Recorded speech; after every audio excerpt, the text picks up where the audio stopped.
Good evening, everybody. Welcome to FPL BlackBox ahead of Gameweek 13. You are listening to Az, who is 1.6 million in the world, and Mr. Mark Southerns, who, despite being also 1.6 million in the world, is very cocky this week. I'm celebrating. I'm celebrating going above you, Az. I've got small victories. It's bit by bit, bit by bit. We get there. It was a turning point, wasn't it? Last week, that was the name of last week's show, and it proved to be the case. The turning point for our season. 2 points. Well, little acorns. Fuming. Absolutely fuming. You weren't happy, were you? Weren't happy at all. And there was a bit as well where you actually messaged me saying, "Oh, I'm only 2 points above you now," and I was like, You didn't wait for the tables to refresh. I know. I'm sure I did the checks. I'm sure I checked our points and everything, but I think they hadn't updated either. And yeah, when I saw, because I knew we both had Hall going into the final week, so I was thinking, 2 points, that's it. And it's just completely turned around. It was just, we'll talk about it in a bit. I hate this game. We're going to review our game so weeks in obviously quite a lot of detail. I didn't do a walkabout video, so I've got some notes from the game week as well. I've managed to do a table of the top point scores, and we'll quickly go through that and touch on a few things that I picked out. Forward thinking is the name of the show, and we're going to talk in depth about forward tonight, because I do think, and this is the thing I'm going to put out there, this is what I was going to say in the walkabout video, I do think that a template is forming in midfield. It's madness at the back. I mean, there's kind of a template at the back, but you can take your pick of 4 5s and Gabriel, can't you? Really, that seems to be the way people are going. But in midfield, I think there's a template of which we both are beginning to subscribe to, and that might change a bit with Mbumo being sold next week. But I think there's already a favourite to a place in Mbumo. Up front, it's where the excitement is. There's a little bit of a template this week with a couple of players definitely favoured. But you're holding Haaland, and there'll be some. I noticed Jules. Oh, okay. Well.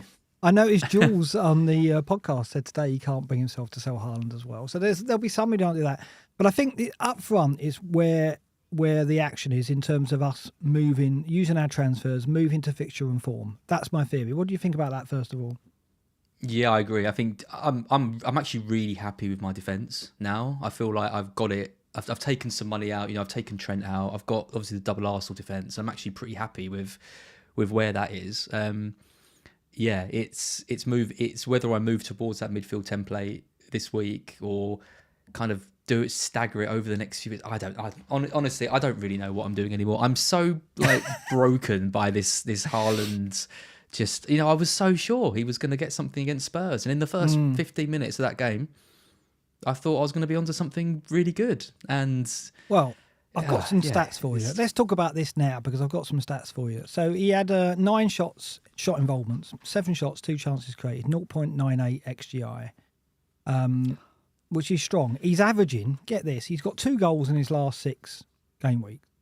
He's averaging 0.99 XGI per 90 in that 6 game week run. Yeah.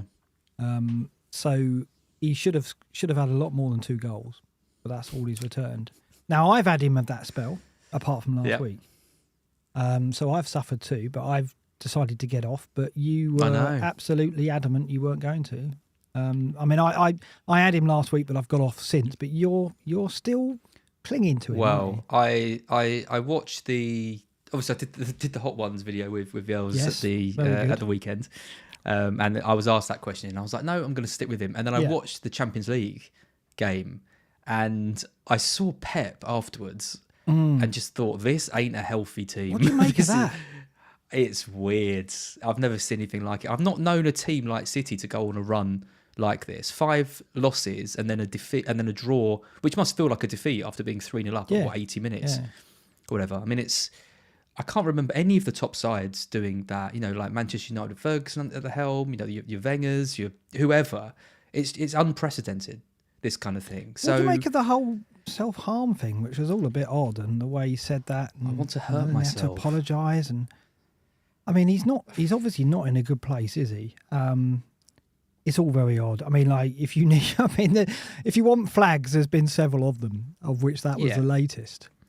I mean, he's a perfectionist, isn't he? He's a perfectionist in terms of everything. And watching your team struggle like that and then throw away a 3-goal lead in it should have just been a comfortable win, see it out, get the season back on track. And now they're struggling in the Champions League. There's no.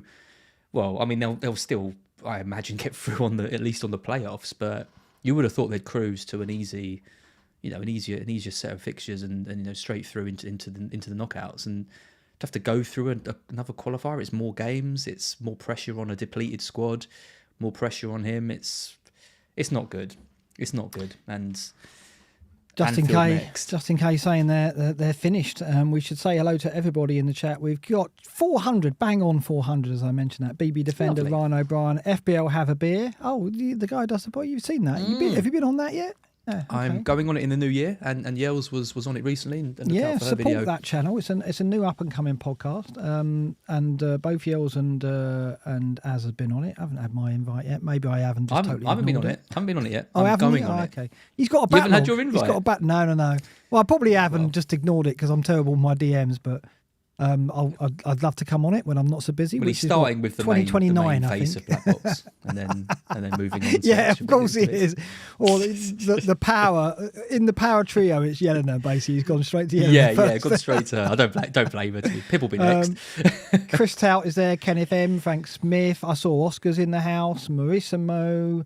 Hedgie. Who else? Atta Boy, of course, is always there. Chris Cullen. Andrew Sands. Groundhog Big Dave, FBL Sandman. I saw Forest Focus was in. That's my that'll be Matt from Forest Focus, I expect. Henning, British 87, J77 Lag, and FBL Yellow Army is always with us at this time of night. Thank you for all your support. More flooding in as we speak. We're up to 450 now, which is lovely. Come and join us for this laid back FBL chat for the next couple of hours. As we talk through some data, we talk through some forwards chat. We got some more tables to throw in, but we're going to start with our sponsor. You're like a radio presenter tonight, Mark. I know. I'm in the groove. Got the face for it. Don't you swine. The camera's got beautification features. It should be helping with that. I need to turn them up. Putting that camera to the test. You've got the upgrade. No wonder I've got a fan on it because it's overheating with all the kind of filters it has to put on. I have got a fan on it. Right, let's talk about our sponsor, because all the data from tonight's show, all the data that we ever show, is from our friends at Fantasy Football Scout, who have got a Black Friday offer as. Absolutely, and don't think for a second with the other sponsors we got. Obviously we love Sleeper, we love Manscaped, we love Nord back in the day, but the Scout are the ones that basically power this whole show and make everything happen. And if you're not familiar with Scout, they're the best tool for editorial. They've got all the best kind of resources on there, fixture tickers, the stats tables, custom stats tables, everything. And big week this week because they're doing a 7-day free trial of the membership. So if you look in the description to this YouTube video, look at the affiliate link that we've got in there, give that a little click, you'll be taken to the 7-day trial essentially, and just sign up. And if you can cancel it straight away, you can check out all the features and decide and go for that. But strongly recommend, if you're into football, into fantasy football, and you want to have the best season possible, you need to get involved in some of these resources and tools. And there's so many good ones out there, but Scout are the OGs. They are. Built the members area myself back in the day, and it's still going strong today, and they've added a lot to it since. And it's a rabbit hole. You can lose yourself in it. And, after the 7-day trial, sign up. But if you don't want to sign up, watch the Scoutcast, and probably Andy will give out the password and log in anyway. So it'll be fine. Right, let's. Oh, God, that's so good. It's a golden moment, which is very hard to describe, but yes, it did happen. Almost as funny, talk us through your game week. Go on. Yeah. What is there to say? I took through the team. Raya in goal with Gabriel, 6 and 6, 8 Nori, and who I thought was going to be a banker for a clean sheet. Hall with Lewis Hall with 1, both blanked. Palmer was the transfer in. How he blanked in that game, I've got no idea. Well, I do have an idea. I've got Madueke to thank. God, that was painful, wasn't it? Phil Foden, who since I bought him in has scored. Let me just read through it. 2, 4, 3, 2, 2, 2. Yeah, and that's despite home games against Southampton and Fulham. He's also played Bournemouth, Wolves, Brighton, and Spurs away with Dragusin and Ben Davis at centre back, and he has not got Well, he's got one assist. He's got one assist. That's right. Despite being in, when we get, I mean, I'll go to it now. In terms of the last 6, he's sixth for XGI per 90, 0.72. But out of that 0.72 per 90, he's got you one assist. One lucky assist from a corner in the 90th minute. He's meant to be your boy. Yeah, he always does well I think when I sold him before his hat-trick last season, the one in the second half, and since then it's been a nightmare. Haaland was captain. I was incredibly bullish on him. Obviously, that didn't work out. I'm sorry if anyone is still foolish enough to listen to me. Slanky with the assist, and basically the one good thing I've done in the last 7 weeks. Matheus Cunha with, I can see why people benched him. I was not expecting him to come good with a 16-point return at Fulham away. I thought that was a really tough game for Wolves. Without him, it would have been a complete disaster. I mean, my moves were Palmer in for Garnacho, who actually started, which neither of us predicted to happen. That was a shock. So I got away with a bit of one there. And I took out Trent for Hall. So I would have been better. I bought in Palmer and Hall, and I would have been better off doing nothing because it was for a hit. And obviously, it's not actually that bad, but obviously, Salah captain for other people just absolutely murdered me. And I was on I'd gone from 1.2 million to about 700k before Salah played. And then after he was done, I was at 1.6 million. How was Belushi's, by the way? Did you enjoy your burger? Whatever you had?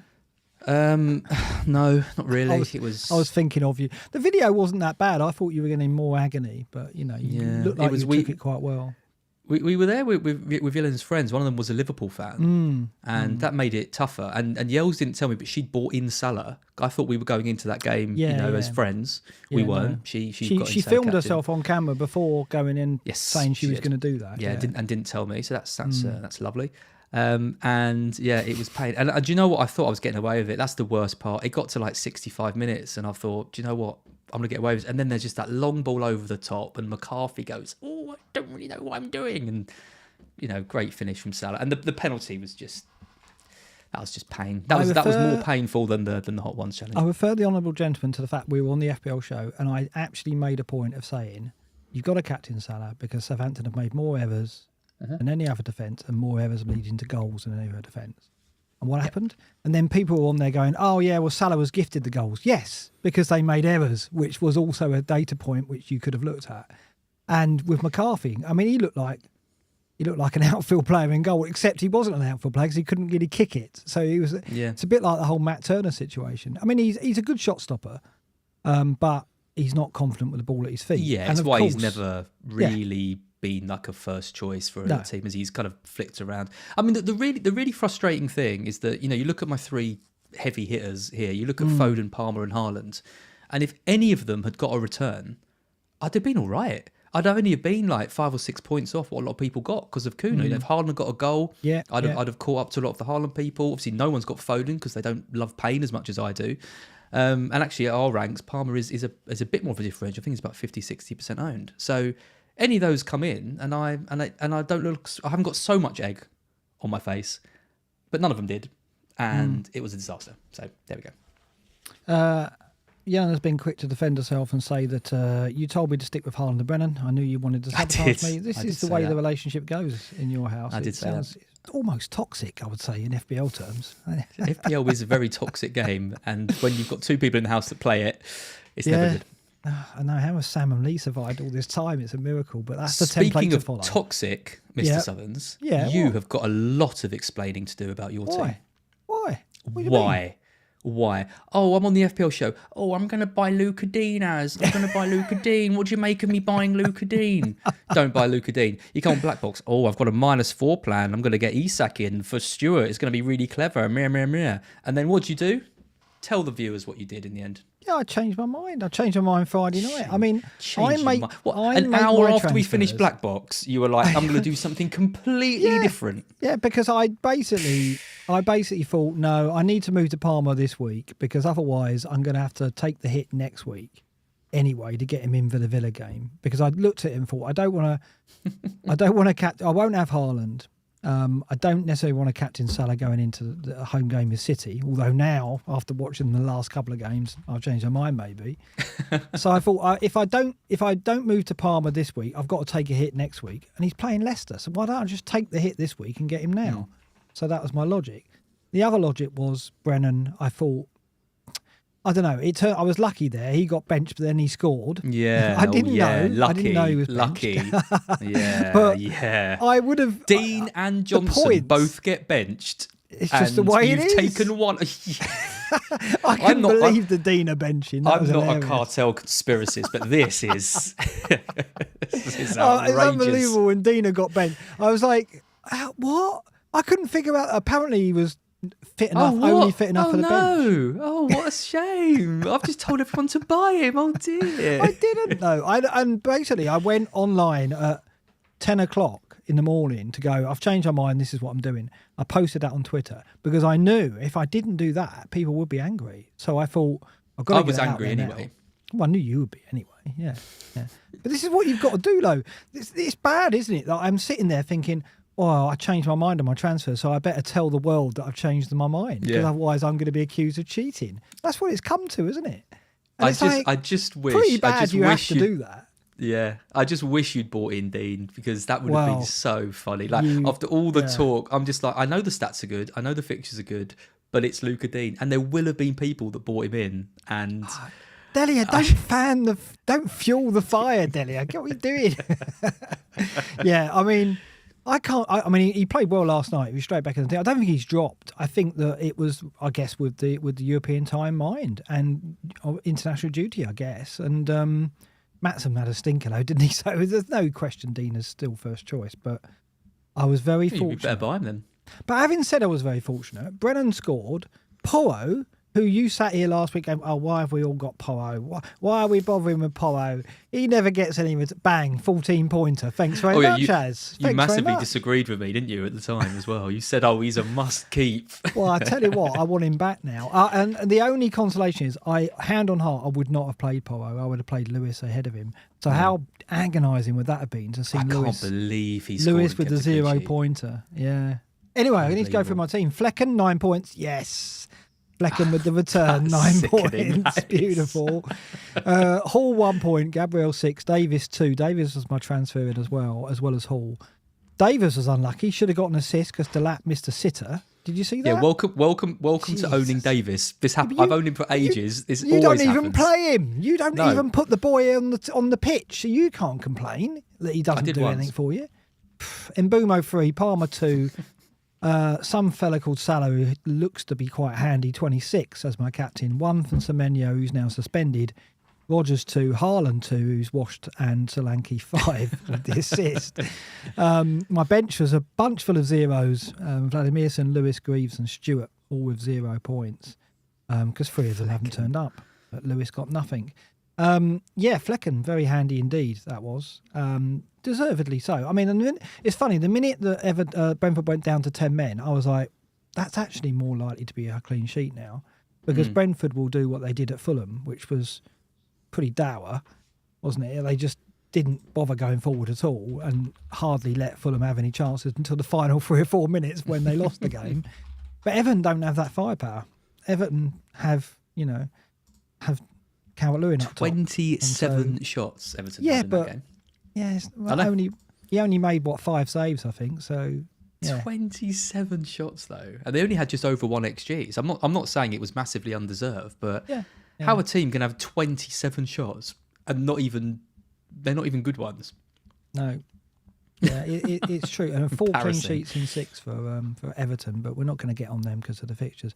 But I was okay with the game week, but I regret selling Porro now. I was pretty upset. Take Salah out your team. You've got no returns. Yeah, is that it? Well, a couple, but it's a lot of 2s and 1s in it. And what does it mean for the great and the good? It means I've gone above you, up to the giddy heights of 9th or 10th, somewhere like that, where Joe's the meat in the sandwich, the black box sandwich there. So you're ranked 1.6, I'm 1.5. It's nothing to brag about, is it? Both got red arrows. I'm sorry, you're not ranked 1.5. You are also ranked 1.6. Just because yours has got a 5 No, in it doesn't mean... 1.5. We're not rounding that down. No, you definitely round down. All right, we'll round yours up to 1.7 then. You're 1.7 because you're 166. So oh, shit. Yeah, okay. No, I retract. Let's go down. Anyway, we shouldn't be talking about our ranks. I mean, no one looks at the ranks till Christmas. I know it's nearly Christmas, but, no one really bothers today.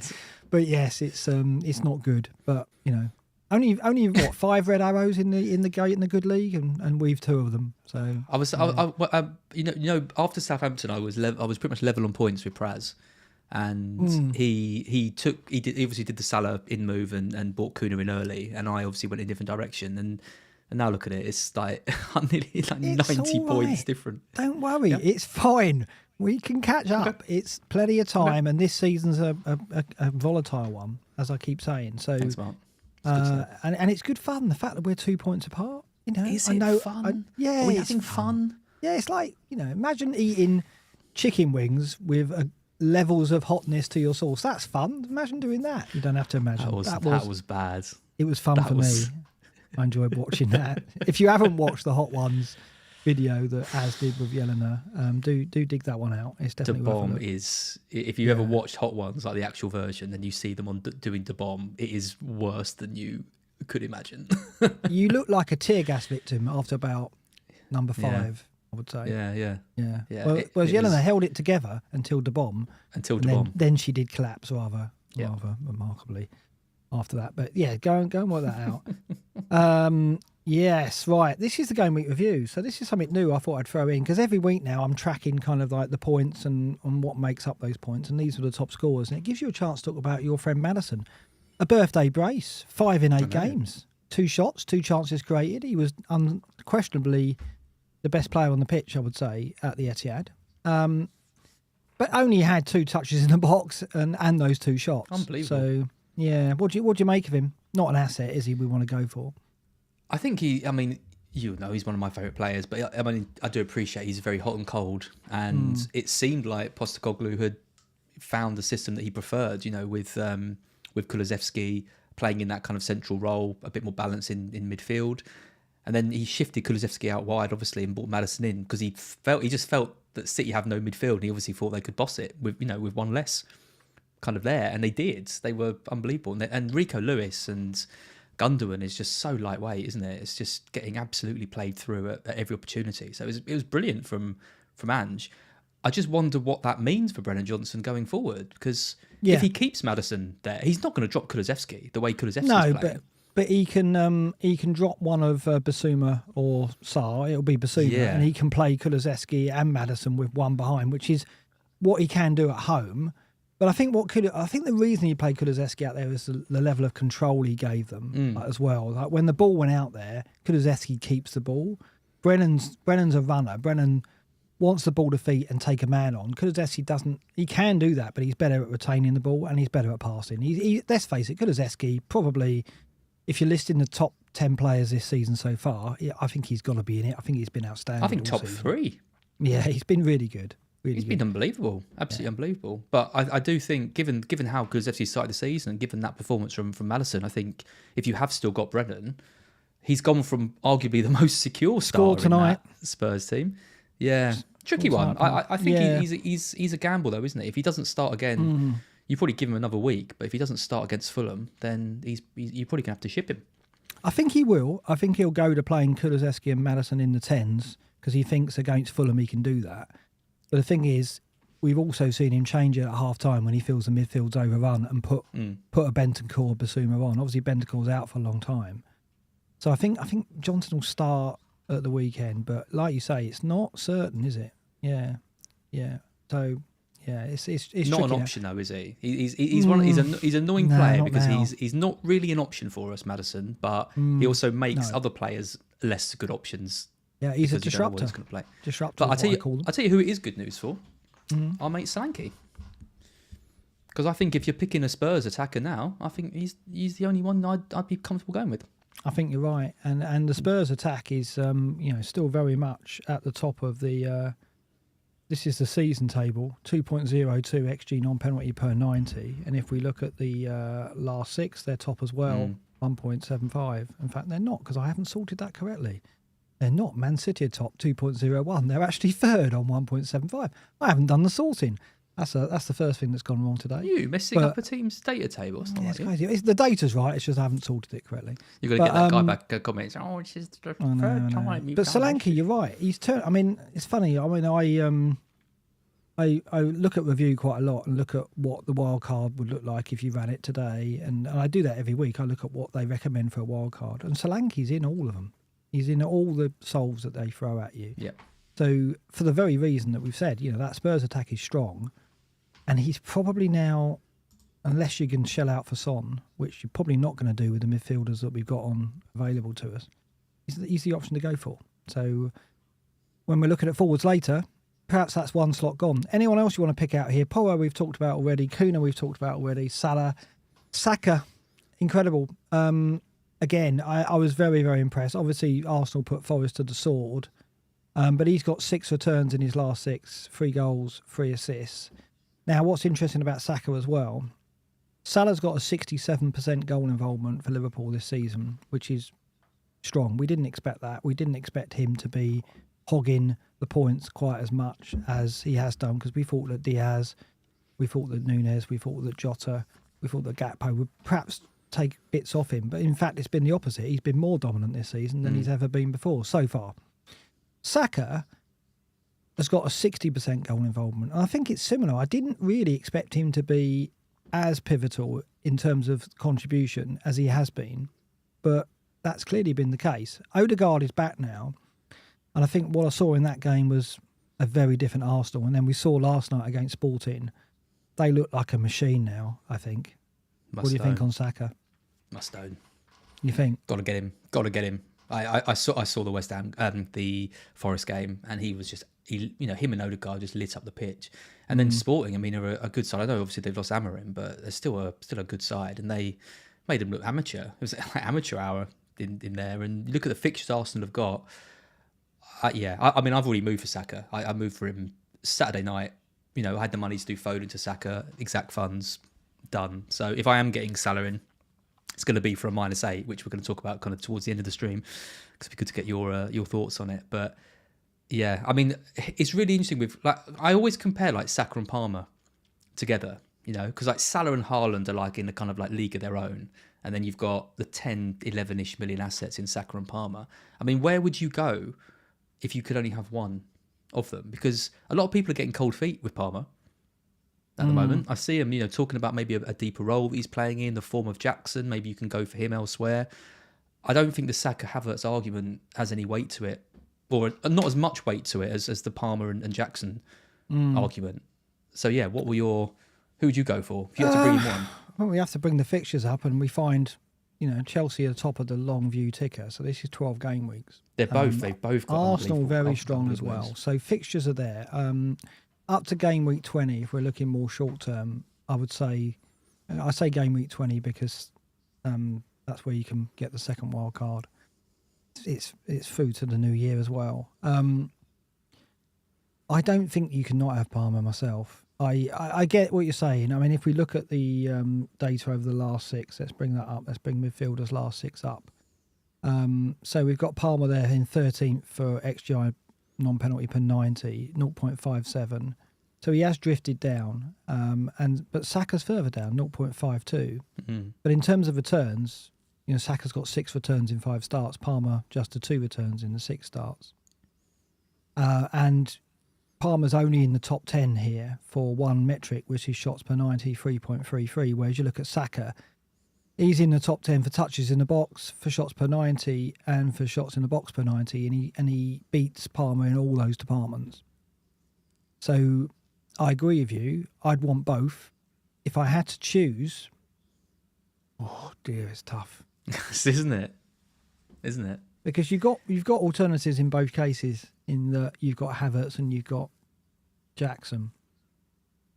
See, I think actually Saka is more important because you can cover Palmer with Jackson.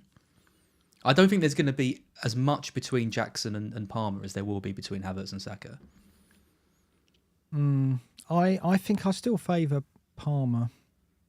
Because the other thing with if you don't go Saka is you could even do what Slippers has done and go free at the back for I Arsenal. know, I saw that. I thought, crazy. Locking yourself out of Saka, though, that is... Yeah, I think he regrets that now.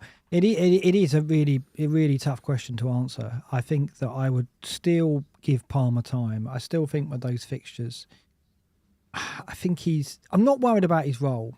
I think that in home games, and he was back on the right side against Leicester, and let's face it, let's go back to the game week data. Is he in there? I think no, he's not because it's listed by points. But I'll tell you what his actual game week data was in terms of XG. I think it was pretty high. Palmer came out with 1.10 XGI, which was in the top 3 or 4 for the game week, and he's still got 52% goal involvement for Chelsea. And if you look at the Chelsea attack, they're third, 1.82 XG non-penalty per 90. I'm going to go to the last 6 again, even though it's not sorted correctly. 1.174. So they are fourth in terms of attack in that as well. But crucially, over the last 6, they've had tougher fixtures. They've had pretty tough. So have Arsenal, but they're above. They're a stronger attacking unit at the moment than Arsenal based on the last 6. But what I would counter that with is Odegaard's return, and Odegaard, is on this table 29th. He's down 0.40 XGI non-penalty per 90. He's the opposite to Maddison, really. He's kind of like a false multiplier in that we're not going to get him, but he multiplies the appeal of that Havertz, Saka attacking options because of his presence and his creativity. We wouldn't go Odegaard. Maybe some might, but I think he activates Havertz and Saka and makes us think we've got to have at least one of them. Yeah, I think so. And the right-hand side of Arsenal is their key strength. And Ben White's out now for a while. Timber's come in. I think he's a pretty good understudy to Ben White and can do a lot of what Ben White has done for the last few years. Can't replace Odegaard. Just irreplaceable. Just absolute quality when he plays. And that right side looks strong again. And I think when that right side is strong, Arsenal looks strong, and they've got the fixtures as well. So I think it's really tough between them. They're both going to get in and around 250 points, probably 250 points this season. Again, I think you want both, but I at the moment I think Saka. If I had to pick one between now and game week 20, like you said, I think I'd be going Saka. Well, both of them are subject to something I want to look at next, which is this fantastic diagram that Legamani's done. If you don't follow Legamani, do so. He's on Blue Sky now, though, at legamani.bsky.social. Don't know if he's left Twitter, but yeah. Sorry, Yaz. Sorry, just to drop. My dad is in the chat and he's being very sassy. What's he saying? Is he talking about Trippier or something? No. He says, he is. Are Haaland, Palmer and Saka the only players in the Premier League? All right, Dad. Sorry, we're going to get on some others. It's ever the critic. The thing about Palmer and Salah and Haaland is they are talisman, and they're not players that are likely to be affected by the rotation fears that we have always this time of year when we go into Christmas. And this is what the diagram from Legamani shows. It is basically the frequency of fixture for some of these teams and the gaps between fixtures, given that we throw European fixtures in there, Carabao Cup as well. Man City at the top here in terms of the intensity of their Christmas spell from game week 12 onwards. Obviously, we've had that. We're up to game week 13 now. But they've got very small gaps between playing Liverpool away, Forest at home, Palace away, before they visit Juventus and before United. It's a very, very tough run. And they've got to take that Juventus game very, very seriously, given where they are in that tournament now, or league now. Arsenal, similarly, really, really tough spell. And Liverpool the same. As you would expect, the Champions League teams are the ones that suffer most here. Now, we're going to talk about some players like Watkins who may be vulnerable to rotation, but I don't think we can put Saka and Palmer in that bracket. And we know Palmer's out of the European squad. He might get put back in it in the new year, but he's not going to play a part over this Christmas period. So Palmer, we can select him over Christmas and go, he's playing every game. Barring injury, he's playing every game. Saka, probably the same. He's not going to get a rest, is he?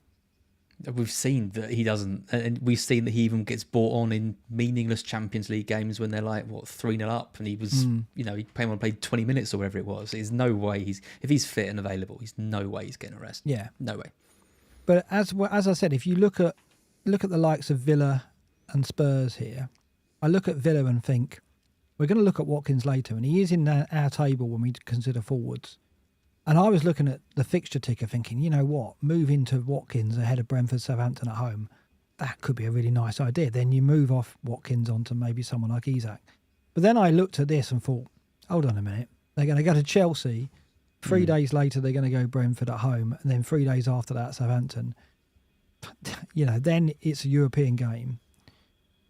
Watkins has got Duran, you know, as an understudy. Surely Duran's going to get a start in one of those games. One of those 4 games is going to get a start. It's not going to come at Chelsea, but it could come at Brentford, at home to Brentford, right? What do you think to that? Yeah, almost certainly. Yeah, and I got off Watkins last week for kind of that reason. I know it wasn't last week the one he scored. It was kind of the one before that. But I think this is as good as a time as any to get off. Like, you've got your points from Watkins if you've still got him. It's Chelsea away next, tough fixture, and then it's a really brutal fixture congestion list. So I think he's an easy sell. I mean, Rodgers is the other interesting one. I mean, Buendia's been a real bit part player. He played like 8 minutes, and he's been getting like 10 minutes here and there. I mean, there is Barkley there too, but I wouldn't be totally surprised if Watkins misses one, Rodgers maybe misses another one. It's hard to predict, but Liverpool and Villa in terms of that fixture congestion is the toughest of all teams. Yeah, and Liverpool is going to be rotation, isn't there? But we've had it all season. Yeah, so, I don't know. I wouldn't be too surprised to see Rodgers get a break over the next 3. Yeah, I think if you're going in with Rodgers, you're keeping him for this period. You've got to think you need to be watchful of that. I think he's so important to them, though, in terms of the ball carrying that he does. I don't think they've got a light for light, really, but I get your point. Spurs, we will have rotation there. And again, that could affect Johnson. I don't see it with Richarlison injured. I don't see it affecting Solanke. Do you? No. So again, that's why he appeals, right? Because I look at that and think, I think he'll be okay. I think he'll play all the league games. That's why I'm keeping him. I think if it wasn't December, say we were a bit earlier in the season or a bit later, I think I'd be maybe looking for the exit door for him. But you know, when you've got a team with such good attacking stats, you know he's going to play 90 every game, and the fixtures are pretty good as well. So yeah, I'm keeping. Chelsea, what do you think to Jackson? Because so far Jackson has just battered away any kind of chance of Nkunku taking a start off him in the league. But Maresca has hinted that Nkunku will get a look in the Premier League. And it's possible here that, you know, they've got Villa at home, then Southampton, then Spurs, a quick turnaround. But Jackson doesn't play Europe, does he? So I think Southampton away, could he get rested for that one and then Nkunku come in? No, I don't know. I mean, the rest might come if he gets that 5th booking, right? And of course, yeah. Maybe he goes to Villa and he says, "God, Nico, just get yourself a little, give someone a little pushover or something. Get that booking. Go into Southampton. We'll give you a little break in that one, and then you can go into Spurs after that. You know, and no risk. Because obviously, if he plays Southampton and gets booked in that, they're not going to want him missing the Spurs game, are they? So, could there be a bit of tactics? I don't know. It sounds a bit underhanded. I just think when Jackson's available, he plays. He's him and the form he's had at the start of the season. You know, he was already given a big vote of confidence by Maresca at the start because there was some question marks around him. Why would you drop him now? You know, I just don't think it's going to happen. I think he plays every game he's available for. And United have got a tight turnaround. They're playing in Europe tonight, of course. Then Everton, Arsenal, Forest. You've got to think there's going to be rotation there, but we expect it anyway because Amorim is feeling his way into that squad, isn't he? Bruno playing deeper tonight, I notice, and Mount in the team. That was interesting because Amorim said in his Ed Sheeran interrupted post-match interview. Sorry, Ed who? Ed Sheeran. Sheeran. You know, Sheeran. You called him Sheeran. Oh, okay. Sorry. I thought it was just footballers you couldn't pronounce. Not a fan. Not also singers. But he was interrupted by the singer-songwriter, the multi-award-winning singer-songwriter, rather rudely. But he was in the middle of saying about Bruno, and he said that I thought it was quite interesting. He mentioned there that he liked seeing Bruno in that role late on because he was able to unlock long passes through him, and he did knock some really good long balls when he went deeper when they brought on the two forwards and he moved to a deeper role. And I thought to myself, well, that's interesting. Is that a hint? And lo and behold, tonight he's done exactly that. He's played him deeper, put Mount in, and we know he likes Mount as well. So Bruno could be, I think he'll start every game over the Christmas period, but he could be playing in a more withdrawn role, which would be interesting. We don't necessarily think that's going to lead to less output, but probably likely, I would say. Do we see any other rotation there? I mean, Rashford, we don't know yet. I mean, he started up front. What did you make of that United performance? Give him shivers, wasn't it? Thinking about who to play where, I'd say. Amorim. You don't know Ed Sheeran well enough for puns, do you? So no, I don't. Yeah, I'm quite proud to say I don't know Ed Sheeran well, so I'm fine with that. Just bad habit. I think he, I think that was an experimental lineup, wasn't it? Let's be real. I mean, Ahmad at wing back, Mazraoui at kind of in the back three. Yeah, and he's talked up Mount quite a lot already, and obviously he's playing today, so you've got to think maybe he's going to get a spot in the lineup. Haaland scored 2 tonight as well. Obviously, experimented with Rashford up top. I wonder if Rashford could move down into one of the spots behind the striker. Garnacho's now played 2 in a row. Could he get a rest? Although I'm giving up trying to predict when Garnacho is and isn't going to start. What were the wing backs tonight? Has he played different wing backs? I haven't seen the team. I think he has. I think Dallo came on at half time. Right. It might even have been Ahmad again at wing back. Maybe it was Ahmad and Mazraoui. See, I think it's only the defence that I'd look at if I was brave enough to go near United at the moment. And this spell over Christmas just makes me think, no, it's probably not worth it. There's so much uncertainty there. The time was a couple of weeks ago, I think. Yeah. I think it's just you look at this run, you look at the games they've got. I don't know. I'm not massively coveting any of their players. So. As we move down the table, of course, it gets a lot better. And you look at teams like Bournemouth, Fulham, Wolves, and I'm not worried really. I don't look at it and think, well, I don't want Kuna because of the Christmas rotation. It's not going to happen. He's going to be fine. He's a talisman, of course, anyway. But even Everton, you've got him, have you? Do you find you've got him? Might have. We'll see at the end. But I want to ask you about Brighton because obviously João Pedro's got a lot of traffic, and we're going to touch on him later. He'll start against Southampton, I'm pretty sure, although I'm sure people will be hanging on for any of those leaky things that might happen on a Friday evening ahead of the early kickoff. Not Fulham, not us. Fulham, Leicester. What do you reckon? Is he going to start all of these games, or do you think that maybe the lesser spotted Ferguson might get a game? I mean, it was interesting. He played well back down the middle. He played Ruter out on the right, I think, and João Pedro more on the left, flanking Welbeck. And although João Pedro did tuck in quite a lot, as did Ruter. Do you think that's the first choice three, though? Those three at the moment. Yeah, I think so. It's interesting that he basically declared Minte fit, and then he wasn't even in the squad, wasn't even on the bench in that game. So there might be a bit more going on with that. And obviously, Kadioglu was playing there, and he's not. He wasn't back on the bench either. So you've got to think for the next 3, given it's 3 games in 9 days, it might be hard to get those players back if they weren't even in the squad for the last game. Unless something quite dramatic's happened this week, then yeah, I think it's pretty clear who is going to start.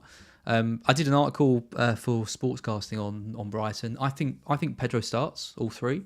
Do you? I just think you are buying a player who is going to get 60 to 70 minutes in each of those 3 games. Right. Would be my guess. I mean, it's hard. I don't know what Pedro's fitness levels are like. He was playing 90 minutes to start. I just think he's come back from an injury. He played 60 minutes a week ago.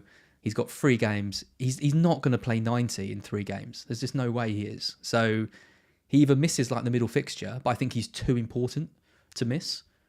So my best guess would be he starts and plays and then he gets an early sub. Well, he's going to play Palace at home because that's the derby. And there's a big gap between the matches there. It's really only the Fulham-Leicester game that one of those 2, I would say, if he's going to miss one, it'd be one of those 2. And they were away from home, so possibly not. It's a big gap. It's a big gap between Leicester and Palace. So I can't see why he wouldn't start that one. I think it's that Fulham-Leicester. Fulham, yeah. That's the tricky one. I just think it makes sense to me to play him for Southampton, take him off at 60. Play him for 60 against Fulham and then play him against Palace. Obviously, it might depend on if we need, But it was interesting. We were 1-0 up against Bournemouth. Tight game against a really, really good side off at 60. That was pre-planned. Didn't matter what was going on in that game. He only had the legs in him to play 60 minutes. So are we going to see that much of a dramatic change in his fitness? But you had a man sent off as well. Was that not a factor? Belabor, that was a bit later, wasn't it? Yeah, but even so, I mean, it's like, I don't know. I think he went off before. Didn't he go off before João Pedro was subbed? I think it was more or less the same time, just on the hour. Check that. Because I saw that and presumed it was down to that, but maybe it wasn't. Maybe he was subbed before the sending off. But because I thought that was a bit strange. But if you're saying it was pre-planned and it wasn't a factor, then when did Belabor get sent off? Belabor went off at 59. Yeah, okay, so yeah, it was just before. Yeah, it was just before. Okay, that's hard. Yeah, okay, that's hard to. You can't be sure. I think you might be right. I mean, like I think on Friday night, there's no way he's going to.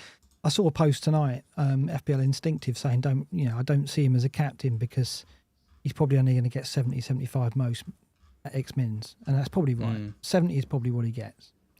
So I think that's something you got to take on the chin, and it's whether or not that's going to hold him back. It does make me. When I made my transfers and I made them early, I was looking at Pedro and thinking, no, I'm going to hold off. I might not get him because I want to see what happens against Southampton to see how many minutes he gets before this Christmas spell. But this diagram is really useful because you look at the ticker and you think, oh yeah, good fixtures. But when you look at it in the context of the gap, it's got to play a part, isn't it? You've got to factor that in. I think this table is absolutely crucial for people. And I saw a few comments at the start saying, he looks like a Christmas tree and things like that. But honestly, of all the tools and all the graphics and all the graphs available, this is, fixtures on steroids, because I think you need to have this extra context when you're planning moves. Or is it overthinking? I mean, João Pedro is a great option. What I do say is we do tend to overthink sometimes. Every year when we get to this Christmas period, we expect rotation. We don't see it as heavily. But I do think when there are understudies, the Watkins-Duran thing is a good example where Emery will... I don't think he could look Duran in the eye if he doesn't give him a start over this spell. Yeah. I mean, I just think it's completely unfeasible that Duran doesn't start a Premier League game over this spell because he's been so good. If I was Duran, I'd be like, if you're not going to play me against Brentford when there's 3 games in 7 days, when are you going to give me a start? So there are some examples where I think it's obvious. This makes it obvious. Whereas if you look at the ticker, you don't get that. So that's where it's really valuable, I think. We'll go through some team data quite quickly. I don't think there's too much to look at the season day. So let's look at last 6 in both cases. Nothing too surprising here. I have sorted this one correctly. I've done this one. Arsenal top defence, which we know about. I want to talk about Timber. You said that the right-hand side is back alive again with Odegaard there, and it is. And we saw Ben White basically capitalise on that trio last season and really live up to his mystifying, what I thought was mystifying price at the start of the season, but actually he more than justified it with attacking returns. And Timber scored against Forest, had it disallowed, got forward well, got an assist last in the Sporting game as well. 5-5. Got to be an option, isn't he? You not think? I like him. Yeah, I like him. I guess it's tricky if you've got Ray and Gabriel. Obviously, then it's, unless you are doing the triple up, it's difficult. If you haven't got Raya and you're looking to double up in defence, I think he's the next. I'd go Timber now over Saliba. Would you? I think so, just given the price and that kind of attacking threat. I guess the question is, if you don't have any Arsenal defence, and Gabriel's obviously got the yellow flag on him, could you even make the case for going for Timber over Gabriel? Well, I guess the only thing is, when we talked about on the last screen, is the rotation, because they have got options there. Tomiyasu could play one of the games over Christmas. Calafiori could play right back as well. But I do think Timber, he can play both sides too, can't he? So I do think Timber's the most likely fullback to start at the moment, because Zinchenko's in the equation too. I think I'd still have Gabriel first, though, presuming he's fit. But I think as a second Arsenal asset, I think he's very interesting, because I do think attacking returns could be coming his way with Odegaard back in the team and that triangle working so well on that side. We looked at it pre-season, didn't we, on how vital that is to Arsenal's build-up. And if anything, Timber's probably better going forward than Ben White in terms of what he offers. So I think that could be profitable. Elsewhere on this table, it's surprising to see Newcastle up there. given what we saw. Obviously, they lost the clean sheet against West Ham, and they were it's a pretty average performance. West Ham were outstanding, I thought. Bowen was fantastic. Newcastle, they perhaps did enough to score, but certainly did enough to keep West Ham out. But I don't know. I still think Lewis is a good buy. I thought I was really impressed with Lewis. I mean, he was taking some corners before Trippier came on. Lewis Hall, he was of getting course. I call him Lewis as if we know there is him. also Lewis there, isn't there? Yeah.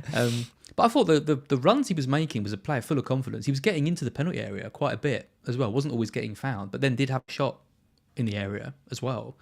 And yeah, I just looked at that and thought, 4-4. I'm over the moon with that if he's going to keep. He played midfield like as well, didn't he? And he did. Towards the end, Good, tucked in. Yeah. And he did get forward. He had a couple of shots. I was impressed with him. I think he's got that nailed down. I think there could be some threat of rotation. They've got options there, but I think he's strong. I mean, when Byrne's back, I guess there's a chance that Byrne might get a left back start, but Kelly was terrible. It's not until Botman's back in the new year that, Byrne will go back in there, won't he? So.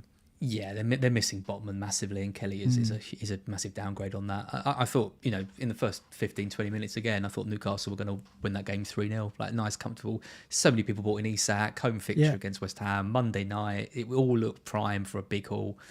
And he scored early, didn't he? And then it was obviously disallowed. He missed an absolute sitter a little bit later on, too, and then just completely faded away towards the end of the game. Weird game. We said, didn't we? We said these fixtures are the easiest ones to predict. We were like, we did all our predictions in like boom, boom, boom. You boom, said boom. that. Don't say we said. You said. On paper, I maintain Yeah. they looked very easy to predict. Villa versus Palace, easy Villa win. City versus Spurs, no centre backs, easy Spurs win. Easy City win. Newcastle v West Ham, easy Newcastle win. And yeah, it didn't turn out like that at all. Yeah, I mean, the Newcastle game, I thought Isak was okay, but they were just very disappointing in many ways. I think West Ham contained them quite comfortably. Fabianski played well, but I don't know. I just didn't. It was strange. They seemed to regress. I mean, at Forest, Newcastle were really strong, and I thought, having watched that game, that they're out of that malaise now, and they're a team we can invest in, and Isak is gonna fly from this point. And then against West Ham, I thought they regressed again. Obviously, the reason why they're not a top six side at the moment is that inconsistency, or they're not looking likely going to be a top six side at the end of the season at the moment. But they can turn that round, and maybe the Christmas period back-to-back games is what they need. That intensity will help. I'm still a big fan of Isak, and we'll look at his data later as to why. Team attack last six, which isn't sorted correctly, but the top attack is Man City, which is extraordinary, isn't it, based on what we've seen recently. The data's always been there, 20 shots per 90 over the last 6 matches. This really just makes the misery of owning Haaland over that spell even worse, doesn't it, when you see how strong the attack has been in terms of data. Yeah, I mean, if you really quickly just flick back to that last chart, Man City were 18th, I believe, on the defence. On the defence, data. yeah. So we've never seen that before. Normally they're top for attack and top for defence. I mean, I saw a very disjointed Man City sides in that Spurs game. They were lots of misplaced passes. They didn't really seem to have any answers. I thought Dragusin and Davis was superb. They just marshalled it. Vicario was coming out and catching everything. Obviously, Haaland was a threat when they were able to get the ball to him. But after about 60 minutes, I just didn't feel like City were going to score in that game. They just, I don't know, they just looked not right. And there's only so much I can look at the stats and think they're going to start clicking, because this is just poor, finishing or whatever it is over such a consistent spell now. So I look at this data and it doesn't help. It doesn't make me feel better. It makes it look like they're a must own. It makes it look like keeping the City players are a must own. But 54% goal involvement for Haaland this season is the highest it's been since he's been there. So they're more reliant than ever on him. And I watch the game and think, it shows, because I look around the pitch and think, while Foden with 1 assist in 6 matches or 1 assist in 6 game weeks, Foden's not providing the goal threat. Out wide, they haven't really got goal scorers. They haven't got a Mahrez anymore who can chip in with goals, and that's what they used to have. They used to have a Sterling, and then they used to have a Mahrez. But now when you look at it, Savio, Grealish, Doku, these aren't really players that are going to get 10 to 15 goals like Mahrez and Sterling did. So I look around I mean, Gundogan is completely a shadow of his former self. He's not getting goals in midfield. De Bruyne doesn't look like he can start a game, and that's being confirmed by the minutes he's getting. I mean, City are losing 4-1, and he's coming on with the last 5 minutes mysteriously. I mean, he's clearly not fit enough to start. So, I don't know. They're missing. Obviously, we've talked about Rodri countless times, so we don't want to go back there. But they're missing the other players around Haaland to support him. The pressure on him to deliver is absolutely intense, more than ever, I think. But they're also quite an easy team to defend against at times because it's just you marshal Haaland and they're going to be trying to get him the ball and you just stop that service coming in. They're missing the wide players definitely cutting in and chipping in with goals. They're missing Foden's brilliance of last season. Obviously they're missing Rodri, that's without question. But they're also missing that runner from midfield to the penalty area, like they had with Gundogan when he was at his prime, like they've had with De Bruyne. He's one of the best in the world at doing that. They just don't have that, that strength, that Rodgers role that he has for Villa, where he just gets the ball and just drives forward, because that's what creates the space and draws defenders in, and no one's doing that. The midfield is so weak. Yeah, Curtis saying Alvarez a miss too. I'd forgotten about that. When you look back on that, letting Alvarez go, that's a major error, isn't it? Because he was that auxiliary striker to Haaland, which meant that every now and then you could rest Haaland. But Alvarez was nothing spectacular, I didn't think, but he was always a source of goals. And when they took him out of the team, they never really replaced him. No. He's just never been replaced. So Savio, for all his fantastic skills, and he has looked good this season, isn't really a Mahrez in terms of his goal output. So they've deprived themselves of goals around Haaland, and now the pressure is on a striker who clearly is, for whatever reason, not hitting the target with regularity like he used to. It's the best player they could have right now would be Cole Palmer. They had at the start of last season. Yeah, that's another. I mean, what do they do? I mean, if Haaland gets injured, what do they do? What is it? They put like Foden at the false nine. They know that hasn't worked in the past. They haven't got any real plan B. Well, they must be looking at Delap and going, we could have done with him back. Yeah, I know. Quite frankly. Yeah. It's James Harding said, why are Spurs top of the table? Because I love Spurs. No, it's because I didn't sort the table before I snapped it, so that's my bad. So Spurs aren't top of the table. City are top. Brentford are second based on the XG non-penalty per 90 over the last 6 games. Spurs are second. No. Spurs. No. Brentford are second, 1.80. Oh, sorry, I was looking at Chelsea. 1.80, Spurs 1.75. So Spurs are Chelsea third. 1.74. Yeah. So that's the sorting that should have been made. But obviously, I didn't do that. I'll correct that next week. But the data is correct. Don't worry about the data. As long as the data's correct, we've got it's fine. Escape clause. Yeah. Keepers, don't want much to say here. Let's go to keepers last 6. Pickford's been amazing. 4 clean sheets in those 6 starts. He's done it again, hasn't he? He's done it again to us. Where you think like, oh no, let's overlook Pickford. We're all right. We're all right about not having Pickford. And he's had that spell where he's just been fantastic. And Everton have kept the clean sheets, mainly because they can't score goals at the other end at the moment. And he's delivered for us. And in every clean sheet, he's delivered 1.5 bonus points. His saves per 90 haven't been that high, 2.67, but he's been the top scoring goalkeeper over that spell. Fabianski, a word on the bargain that he's become. Incredible, right? Fabianski just annoys me. It annoys me when I'm seeing him in people's teams. If you've got him and you played him at Newcastle away, well played. What? No. I just can't give people it. But no, he's ridiculous. He just seems to crop up every year and be an option for us, doesn't he? Pickford is ridiculous. I mean, it's just Groundhog Day with keepers, isn't it? It's those two again. They were the two last season who kind of, broke the template until Raya came in towards the end of the season. And here we are with Flecken and Raya literally celebrating when we get a clean sheet, and those two are just getting points every week. Yeah, I thought Keller has been performing well, but he's only kept the 1 clean sheet in 5. And then you have to go down here to find Raya, who's also just the 1 clean sheet in 6 starts. So, yeah, the bigger goalkeepers, as it was when we went into these last 6 games, it was Liverpool and Arsenal with a top defence. Well, in terms of output, that hasn't been maintained. And it's been a period where the 5-0 and the 4.5 keepers have come to the fore. Sadly, we've not had them. It's been Pickford, it's been Sells, and to a lesser extent, keepers like Henderson who have got save points as well. But there's not too much on offer here. What do you make of the Vicario injury? Fraser Forster will probably start, but you look at Vicario the last 6, just the one clean sheet, 2.83 points per 90. You don't imagine Forster's going to do much better, do you? Let's have a look at the fixtures. He'll play all of these, probably, all of these 12, because Vicario won't be back for ages. Nothing there, is there? How many clean sheets are you getting in this? I mean, Bournemouth, Chelsea, Liverpool in the next 5, then Forest away.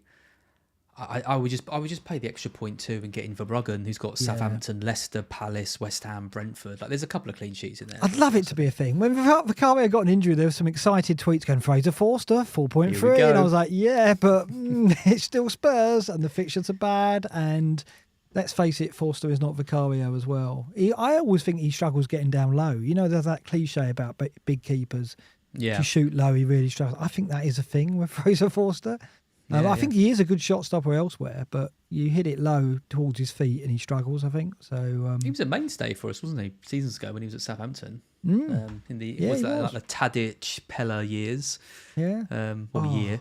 Golden year. That was. Golden year. Yeah, that was a good year. I had Tadic, Pella and Mane in that game. I think they got like 50 points between them or something. 9-0, wasn't it? 9-0, something like that. Absolutely wonderful memories. Defenders. Who's that against? It was don't know. Was it Stoke or? I don't know who it was against, but I do know I was in Waitrose when Tadic got his hat trick. I remember that because I was at the till and we were paying, and I looked at my phone rather than look at the bill. Although when you're in Waitrose, you normally look at the bill, don't you? And I was like, oh my god, he's got a hat trick! Yeah, it's incredible, absolutely incredible. Got the hat trick. Not what you expect. I remember I'd owned him for weeks, Tadic, and he was one of those players who had like ridiculously good XGI, but just never seemed to do anything. And then that game just all came together. Love that. Yep. Defenders, Luca Dean. Let's go. I endorse him totally and expect you to buy him immediately if you're listening, because he's a fantastic player to have. No, I won't do that again. 5th in the table, 0.28. Didn't play at the weekend, of course, but I don't think he's dropped. If you own him, you hold him. Davis, I think Davis, with the fixtures he's got, if you look at the more short-term fixtures, that's a good run of 5. The reason I bought him, because I do think Palace, Bournemouth, Wolves, Newcastle, 3 of the 4 at home after Forest away. And I'm even going to start him at Forest. I like him as a player, and I've been looking all season at an opportunity to bring him in, and I just thought, when I wanted to go to Parma, I needed the money. I needed to clear Trent and Porro out to get that move in. I just think 4-5 for Davis in this run's worthwhile. Are you going to start him? Because you've had him on the bench most of the season. So that run, surely you give him some starts, don't you? Yeah, I won't be playing him this week, but I'll be looking to bring him in for definitely the 2 home games against Palace and Bournemouth and kind of go from there. The stats are great. It's, we knew that it was going to be going into the season, but his role hasn't really changed as it was last year when he was so effective, but he just hasn't really been getting the assists. Obviously, he's got the goal. Has he got one assist so far this season, I think? I can look back at the season date because he's near the top of that as well. Davis has got 2 assists and 1 goal. Not too bad, considering the tough start that they've had. Yeah, it's fine. I mean, it's double Trent, for example. He's just mini Trent, isn't he? I think he's a good move. Like I said, I'm actually really happy with my defence. I've really got it to a place where I actually like it and I can rotate a bit and hopefully not bench the wrong player, but which I probably will. But yeah, I think Leif Davis is a good buy, but I wouldn't be buying him this week. I'm pretty sure they concede against you. Vardiol got 10 shot involvements against Spurs, which is crazy. He created 8 chances and he had 2 shots for 0.91 XGI. Yeah. I had to go and check that. 8 chances created. It's I mean, that's why City are top of the. They did have a lot of shots against Spurs. That's why they're top of the last 6 data for attack. And Vardiol was a key figure there. Well, I was talking earlier about where in that City team is their support for Haaland. Strangely, I think Vardiol is one of the players who stepped up and can score goals, and I think he is really important to them. But we're not paying 6-3, are we, for an attacking City defender at the moment? He was also massively at fault for two of the goals against. Who did they play? No, not Fenerbahce. What? Who did they, last night? Feyenoord. Feyenoord, yeah. He was at fault for 2 of those. He's probably one of the reasons why Pep's all scratched up and has a busted lip for some reason. But yeah, he's a good option. But yeah, you just wouldn't be paying that for him. I can't see why you would. I think it's time to go down to the 4-5s rather than invest more money. If you've got him, you probably hold him though. And Trent back in the squad, not fit enough to start last night, but we've got to think he's going to come back over Christmas. Yep. Is there a time in this ticker here, this long view of Liverpool's fixtures, where you would be tempted to go back to Trent? 18. 18 Leicester at home. Leicester, West Ham, Man United, Forest, Brentford, Ipswich. I like that. There's clean sheets there. There's maybe some attacking returns. It's tricky though. I mean, if obviously that's the time when Haaland's games get ridiculous as well. That's Everton, Leicester, West Ham, Brentford, Ipswich for Haaland. We're going to have this core three of Saka, Salah, and Palmer. It might be hard to move the funds around to bring him back in. Maybe that's a time when if you've got Isak, for example, you think about taking him out. They've got Villa, Man United, Spurs. So you could maybe move things around there and bring Trent back in. I'll be tempted though because he's going to be a real differential from 18. I'm going to say something controversial here. Ooh. Do you not think that just Van Dijk and Kanute is just as good? Because look at the attacking output we've seen from Trent. I mean, he's got no assists and no goals in the last 5 starts. I think his season in total is what, 1 assist? Yeah, 1 assist so far this season in 867 minutes. So his attacking output, we're buying him really for what he brings in terms of the extra points, and Salah is hoovering up bonus, so he's not really getting a look in there. And you've got to think that in terms of goal threat, you'd still put Van Dijk ahead of him in terms of pure goal threat. Obviously, what we want from Trent is the assists, the creativity, but we haven't really seen much. The data doesn't lie, but also what we've seen doesn't lie. Would you go back to him, or would you just go and get Kanate? It depends what my rank is. Right. I think if you're cruising and looking strong, I think you obviously just go for a Kanate and stick him in. But I think if you are looking for someone to potentially turn your season around, getting in a Liverpool defender on corners with the history he's got isn't a bad shout. I agree. I don't think it's as... I mean, at the start of the season, we were waxing lyrical about him saying he was absolutely must-own and the points were coming. There were definitely some doubts around it now, but he's going to be a Trent at crazy low ownership in 18. He's going to be a real differential. And, like Mbumo, for example, is 7.5. The fixtures turn for him. God, I wonder if maybe... Yeah, I wonder if maybe there's a way... You bring him in a defensive 4 potentially and just treat him like a midfielder. I don't know, maybe. I'm hopeful. We'll have to see how he gets on over the next few games. Let's look at midfielders. Mbumo, you're right to call out because he's right down this list. In fact, where is he? Did I actually include him? I think he's dropped out of the top 30. He has. Wow. He's dropped out the top 30 over the last 6 because I think he's had 0 shots and 0 chances created in the last 3 games. If we go back to the season data, I think Mbumo, we'll find him on here still. Yeah, down in 30th, 0.43 over the season. But you look at the last 6 and he's nowhere to be found. He's outside the top 30 and I haven't picked him out previously. And the key for Mbumo is the fixtures. I just don't see me keeping him. They're bottom of the ticker if you look at the next 12. Leicester at home will be his stay of execution, but then it's Villa, Newcastle, Chelsea, Forest, Brighton, Arsenal. That is as bad as it comes, I think. And what we've seen from him recently is 0 output in terms of shot involvement. It's a sell, isn't it? Do you know what's amazing with him? He's literally doing what Gordon did last year. He's blanked in every away game this season, and he's got an attacking return in every home game. Yeah, well, how ridiculous is that? They've been incredible at home, absolutely terrible away. And obviously that's a major factor in what we see from Mbumo. So when you look at the home games, though, and this is significant, right? Look at the home games they've got coming up. After Leicester, it's Newcastle, Forest, Arsenal, City, Liverpool, Spurs. They're the next 6 home games. Now, they're playing some of the best teams you can face in that run. Like Newcastle, okay, what kind of Newcastle are we going to get? If we get the Newcastle that go into the City ground, Brentford aren't going to score and Newcastle are going to beat them. If Forest turn up and play as we can do away from home, we're not going to give too much away either. Then it's Arsenal and City and Liverpool. Probably the 3 best defences you could face. I mean, City maybe not, but I still think, I'd like to think by then Pep's figured it out, right? By game week 21, Pep should have figured it out. Let's face it, he's not bad at this management game. So it's really tough. The home games are so tough. You just think, well, if he's only getting joy at home and they're about to embark on a very difficult run of home games, it's straightforward for me, isn't it? What do you think? I guess the only kind of saving grace with him is obviously he's got the penalties and he's got that pedigree, and it's where do you go around the 7 million, 8 million mark? Yeah. And everyone is flocking to the same player, which is Jared Bowen. That is going to be the move. It's going to either be hold in Bumo or move to Bowen. I mean, obviously there's going to be some random plays that go out there, but I think that is going to be the most likely transfer for a lot of people.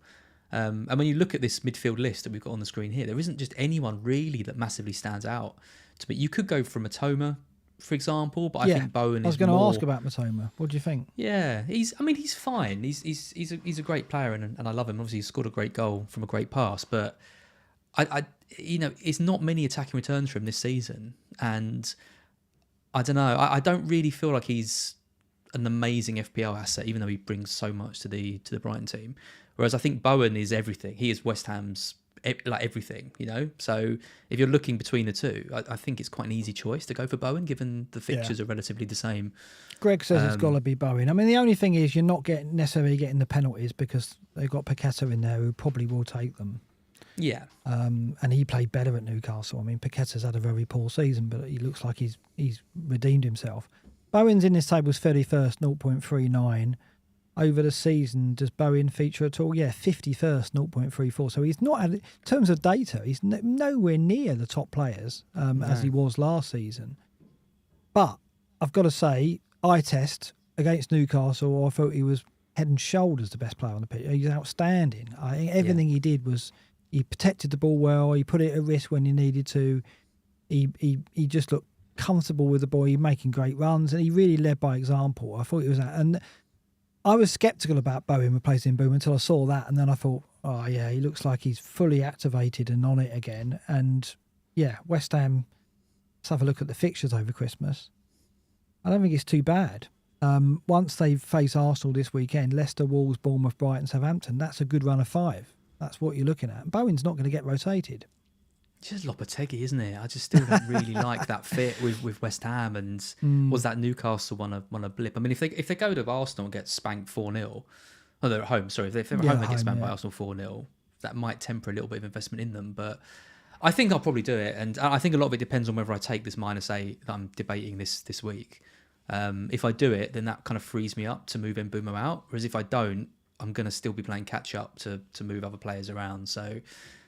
Yes, I could go either way at the moment, but I can see why people are thinking about it. I think there are other. I mean, Brennan we've talked about. If we thought Brennan was assured he starts, I think he's still an outstanding prospect at 6-7, given where he is on this table. 0.82, he's right up there in terms of XGI. And he came on at City, and I think he left the game with 1.13 XGI with just 2 shots. So the quality of chance that he gets and the number of shots he gets in the box means that we've got to look at Brennan still, if we think he's a regular starter. Semenyo, I sold him. I was just about to ask about but Semenyo. Surely Semenyo deserves a look in. He's 23rd on this list, 0.44. If we look at the short-term fixtures for Bournemouth, Wolves this week, then Spurs, Ipswich, West Ham United, Palace, that's all right. That's all right. I mean, home games, they are a match for anybody, as we've seen. They've beaten Arsenal and City already. They can certainly score goals against Spurs, West Ham and Palace. And away, yeah, they're nowhere near as strong, but at Ipswich, you think he gets something. So surely it's Semenyo, isn't it? Yeah, I like Semenyo. I think if you can get away with benching him, even if you're benching him for like Rodgers or someone this week, I would be very tempted to keep him, because I think he probably is going to be one of the best value picks over the next kind of 4 or 5 weeks. And they have a little rest. It's nice when a player gets a little rest going into a hectic schedule. He's going to play every minute and probably do quite well. And like I said, there's not really a huge amount of other options that I'm looking at. I mean, Gordon potentially. What about Ruta at 5-6? I just don't really know why you would go there. Like, is he, like, you just never know. You're always going to be worried about him lining up, and even when he does line up, he's not scoring huge points. Like when Minte's back, like surely he plays over Ruta. That's not his natural position on the right wing. Pedro's too good in the 10. I think he just becomes a bit of a squad player. Well, again. They got O'Reilly. I wouldn't. as well. Yeah, I wouldn't go near him. Okay. Semenyo and Rodgers are the ones still, I think, at 5. So in terms of the replacement for Mbeumo, you would say Bowen and then Matoma, would you? Yeah. If you weren't going back to Semenyo. Yeah. Yeah. Anybody else? You wouldn't go Maddison, I guess. I've seen some mentions of Martinelli in the chat as well. Yeah, I mean, Odegaard potentially, if you wanted to go up to 82. I mean, maybe he's more of a replacement for Fernandes because he's kind of around the same price. I don't know. I think the midfield is like you just want to be moving towards Saka, Palmer and Salah. I think that's just so obvious. Yeah.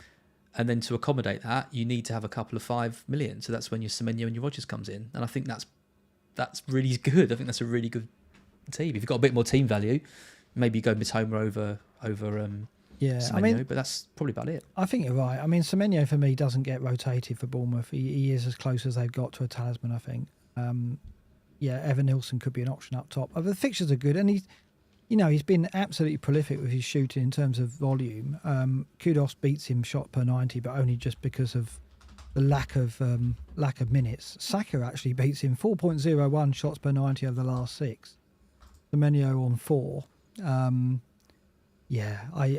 I want to get him back in the team because I liked him. I liked him when I owned him, and I only got rid because of the suspension, basically, for this week. Yeah, I got rid for Garnacho and regretted it. Yeah. We're going to talk about forwards, and I'm probably going to bring up another table in a minute because we're going to look at this situation because I do think that this is where we will be using a lot of our transfers over the Christmas period because I do think that, like you said, the midfield feels rather settled. Palmer, Saka, Salah, 2 cheaper mids, who we've named a few, Bowen, Semenyo, Rodgers. Defence, we won't go there because it's pretty random. But up top, yeah, this is where the options are. This is where we're going to move with fixtures and form, I think. Going to bring up the table we've got here. These are forwards ranked by price without Haaland. So Watkins, Isak, Havertz, Jackson, Solanke, Kuna, João Pedro. First thing that leaps out there is João Pedro's 67% goal involvement, but he has only had 4 starts. So the injury kind of warps that a little bit. Do you think he's that valuable to Brighton that he's going to be around a 60% goal involvement? Yeah, probably. I think he probably is. I think everything just goes played through him. I mean, you look at Mitoma on the left. Mitoma's role isn't to cut inside and score. I mean, he can do that obviously, but a lot of the time he hugs the touchline, cuts in there, and then plays the ball into the box for a player to tap in. Who's the best player to run in and score from a brilliant run into the box? Is probably Pedro because Welbeck's already in the box, and they need that player coming in from a bit deeper. I just think he's so important when he's on the pitch. And you look at his vision. I mean, the pass he did for Mitoma, that goal. I mean, if a De Bruyne or a Fernandes or someone is playing that, people are talking about it for months. It's an underrated kind of side of his game. These stats are unsustainable. Don't get me wrong. Like it would be a lot for him to carry on doing this. Look at his conversion rate, 44%. Yeah, and he's not going there again. Yeah, and that hasn't always been the best part of his game. He's never looked to me like a really clinical finisher. So I would expect that to regress down to what some of these other players are, maybe around 15, 20%, something like that. But he's still going to be, I just think him and Rodgers at 5 and 5-6 are absolute steals given their kind of prominence and importance to the team. So do you think though we should ignore the price? Do you forget that he's a bargain? Do you think he's the best option anyway? As in terms of the strikers? Out of these strikers? Well, we did the list, didn't we, last week for the FPL show? I think we had Kuna. I think you had Havertz, didn't you? And I had who did we have? I can't remember. We had Isak top. Both had Isak top. Isak top. I had Isak, Havertz, Jackson, and you went for Kuna. You went for Isak, Kuna, Jackson. Yeah, we both had Jackson. Yeah. So Pedro was nowhere near it, and yet there's a lot of traffic going his way. If price wasn't an object here, it wasn't a factor rather. Is he the best option? No, I don't think he is because I think over the next 3 years minutes get managed. I would rather have Kuna playing 90 minutes than Pedro. Well, Kuna's not going to get 90 minutes because he'll get subbed as well. But I think that he's got more chance of. He's not going to get subbed at like 65, 70 though, is he? No, possibly not. particularly if Can't see Wolves it. need him in the game. Yeah, I that's how I felt about it as well. I got rid of Haaland this week and I moved to Kuna, and I was thinking, and I'm still thinking, maybe I move Stewart up to another striker.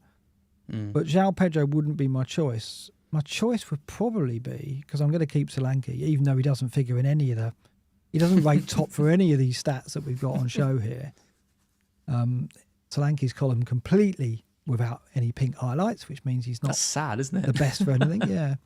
I'm going to keep Solanke because of the fixtures and I want Spurs cover. Jackson would probably be my pick. And what I want to pick out for Jackson is the goal involvement at 52%, exactly the same as Palmer. Those two are absolutely dominating for Chelsea at the moment in terms of output. The fixtures we've seen, they're top of the ticker. The only thing that worries me a little bit is the accuracy, 73%, is not sustainable. Conversion rate, I saw last season he had a conversion rate of 17%. That's gone up to 25%. So we expect that to drop a bit as well. He's not going to keep that conversion rate up. The XG per shot is interesting. 0.24 is the best on show here. So in other words, in terms of quality of chance per shot, Jackson's getting the best quality chances. That's important, if you ask me, because, you know, he's markedly above Isak. He's markedly above Havertz. He's miles ahead of Kuna, and we've seen that. Kuna's had to score world-class goals from 25 yards to get his goals in many times. So in terms of, you know, Fox in the box, Solanke, Jackson are the top two strikers on show here. Makes me favour Jackson. Thoughts on that? I love it. I thought he was brilliant in the game against Leicester. You know, he was just shrugging off defenders with ease, wasn't he? And massively deserved all the points that he got. Southampton in 14, you know, Brentford in 16. We've talked about the fixtures; they're unbelievable, and it does almost feel like we've said it on a couple of streams, haven't we? That maybe Palmer isn't enough. Yeah. And I don't think you can go for a Neto or a Madueke or anyone like that. So the only way you can really tap into it is to go for Jackson. You would be gutted though if you bought in Jackson this week and he got booked. That's the thing, isn't it? Yeah, you would be gutted. And I know everyone says, factor. Diego Costa and all that, but I think this week particularly, given that it's Southampton next, I think it would just temper me off him a bit, and I'd wait a week because I'd want him for that Southampton game. Yeah, you could be right.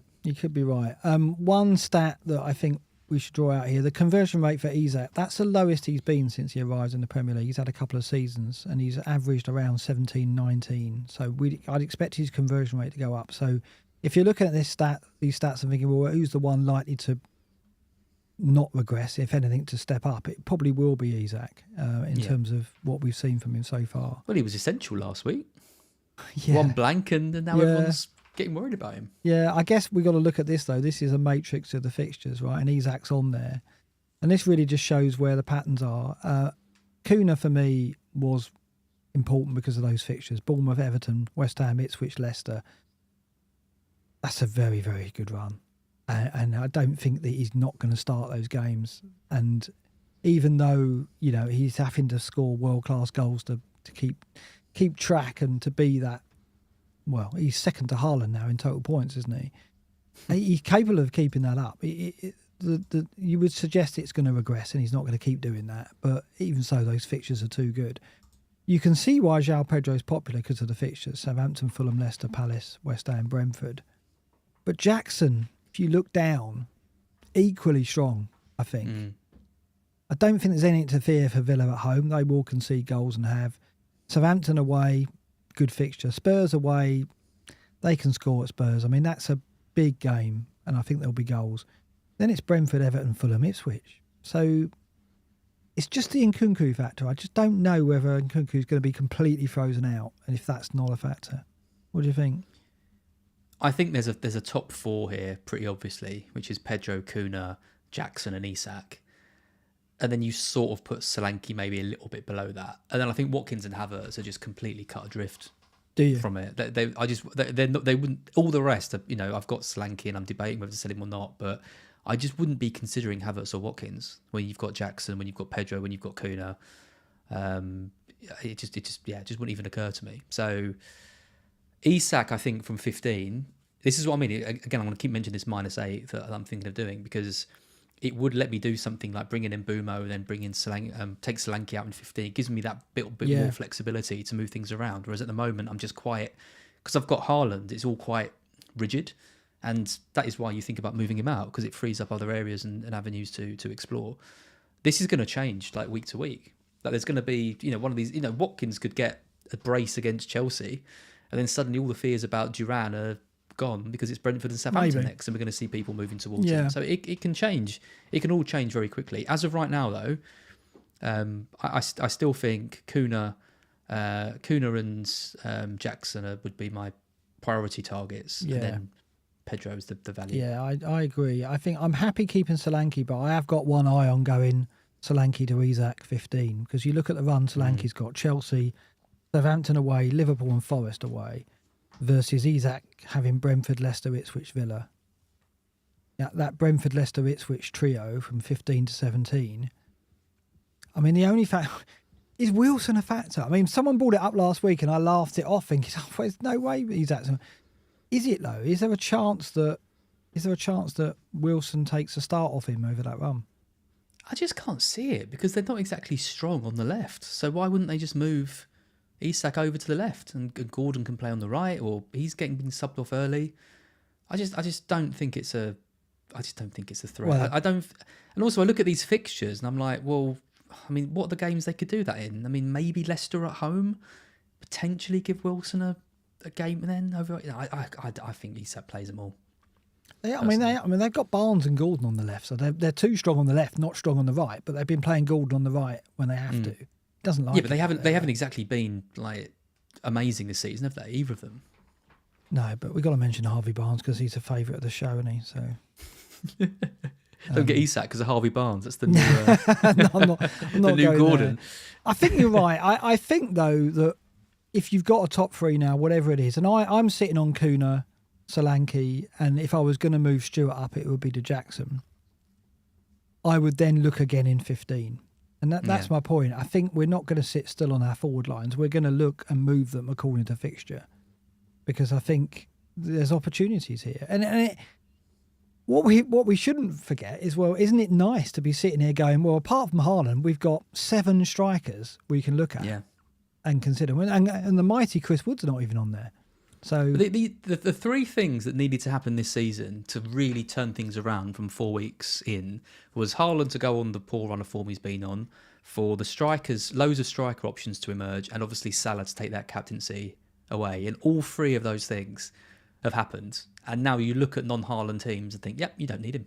If you've got a front 3 of Kuna, Isak and Jackson, you're laughing, aren't you?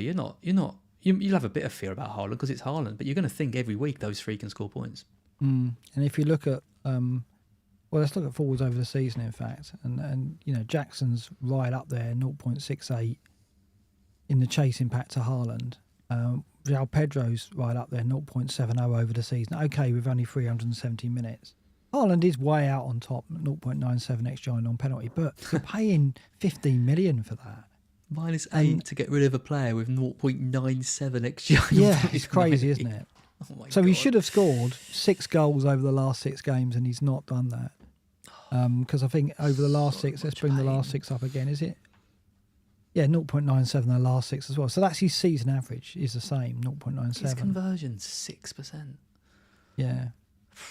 Yeah, 6% conversion over the last 6. Shocking, isn't it? That can't continue. So if you are holding him, there's going to be an uptick, surely. There's no question. So it is valid, but I think when we touched on those strikers, there's such a choice. There's such a plethora of options. And we talked about the bonus in the previous show about, well, you only need 1 goal and these strikers are getting free bonus. So you don't need braces now to get close to double figures, because they're always getting those free bonus as well. So I just think there's too much value up top at the moment. Yeah, no, I completely agree. And yeah, Haaland it almost feels, again, like I've said it before, it's kind of you sell this week or you probably just hold him, because it doesn't get any tougher than Anfield, for him. But then after that, it's actually a pretty decent run. It's Forest, Palace, Manchester United, and then obviously from 18, it's an unbelievable set of fixtures. So if you're going to sell him for a hit, like I'm thinking of, I think it has to be. What are you going to do, 18? What are you going to do there? You're not going to go back to him. I think if you get rid of him now, you have to just accept that you're not going to have him, because how are you going to get him back? Agreed, You're going to have to sell one of Salah, Saka, or Palmer, and like in 18, Chelsea have Fulham, and then go into Ipswich in 19. Arsenal have Ipswich at home. You're not going to sell him there. And then obviously Salah is going to be a really difficult sell, and it's Leicester at home in 18, so you're not going to do that. So yeah, you're not going to have him.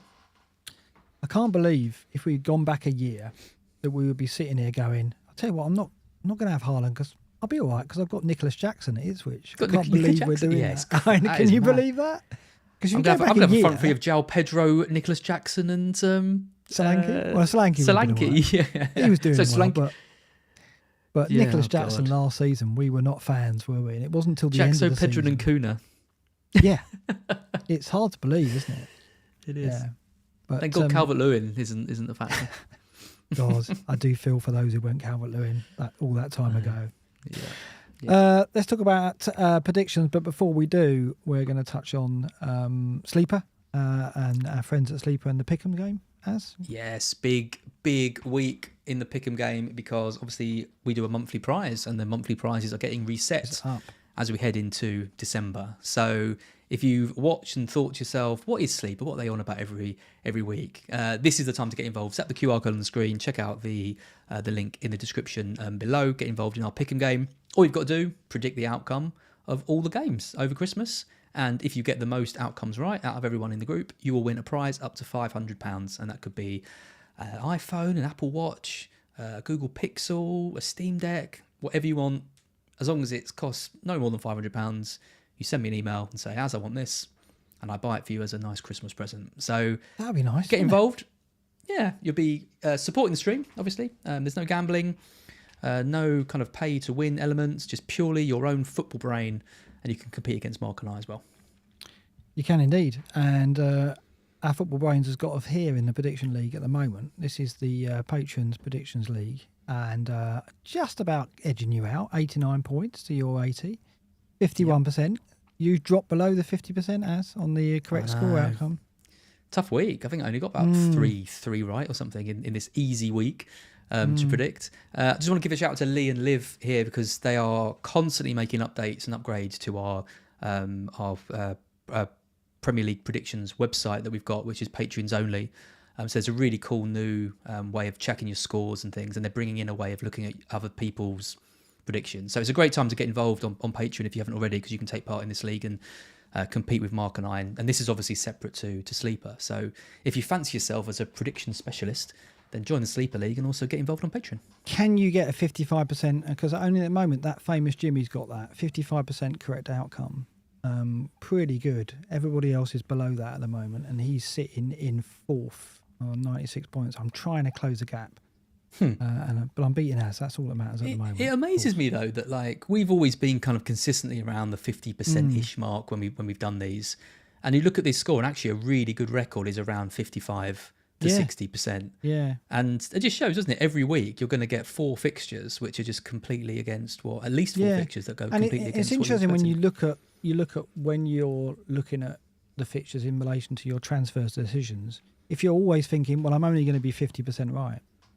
Because we've got we've got a huge amount of data now which suggests that we are only going to be 50% right, and even the very best people are only going to be around 50% right. There's not FPL managers out there who are going to be 60 or 70% right with their predictions on the scores, and the predictions on the scores play a big part in how we manage our transfers. So it is food for thought, isn't it, when you go, well, I'm more or less only going to be 50% right with my decisions in terms of predictions, so therefore if I translate that to transfers, what do I expect, right? I know, crazy. And that, but again, when we do these scores, sometimes people ask us, well, you've predicted a clean sheet for, West Ham. Why haven't you played Wan-Bissaka?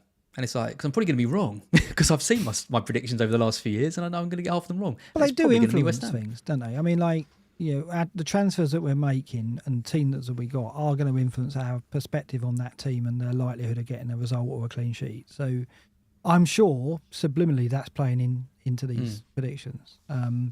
But it just shows you the accuracy that we can expect. Not much better than 50%. Yep. Garden Centre game, Friday, 8 o'clock. If you're needing to get Ridiculous. out and get yourself some Christmas decorations, and there's some cracking ones. I took some footage at the local garden centre the other day that I'm going to use in my videos. And there's some. What I'm going to do, I'm going to, over Christmas, I'm going to represent my game week by the quality of the Christmas decoration that I feature in my video.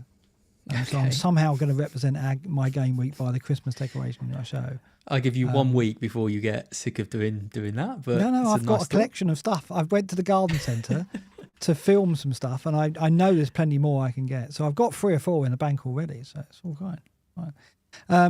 Love but that. the garden centre game is the 8 o'clock kickoff on Friday. It's not. No, it's not. No, it's not. This is decided without any consultation from me. Outrageous. Where would you go if you had to get to a garden centre during a live football match? You wouldn't go West Ham Arsenal, would you? And you wouldn't go Chelsea Villa. Well, I would personally. You'd go Chelsea Villa, would you? Right. Okay. But 8 o'clock on a Friday. What garden centre's even open at 8 o'clock on a Friday? They are, because they've all got Santa. So you can book Santa this late. So it's fine. I mean, I don't know what kids are up at 8 o'clock to go and see Santa, but, some are. So I suppose if you aren't a Brighton fan and you haven't got João Pedro, that probably is the game. I do want to watch Brighton Southampton. Yeah. I think it's going to be a good game. I think there'll be lots of goals. I think it'll be exciting. Well, I've predicted 3-0 and you've gone 2-0. So I'm more buoyant about Brighton's chances here than you are. But you think it's a foregone conclusion. Don't want to go too hard. Yeah, okay. It's just that defence of Southampton, isn't it? I mean, even if Brighton fail to create, Southampton are going to gift them a couple, aren't they? Surely. You would think so. And I think similar to Liverpool, the way we press high and trying to win the ball back, they're going to make mistakes. And I can just see like Pedro and Welbeck kind of benefiting from that, because they'll make mistakes in central areas and we'll nip ball in and stick a couple past them, I'm sure. BB Defender and Derek Knowles, you do not know the rules for the Garden Centre game. You're saying Brentford-Leicester, like Brentford-Leicester isn't the most boring fixture on this list. We're aware of that. We're aware of that, but that's not live on telly. Thank the maker.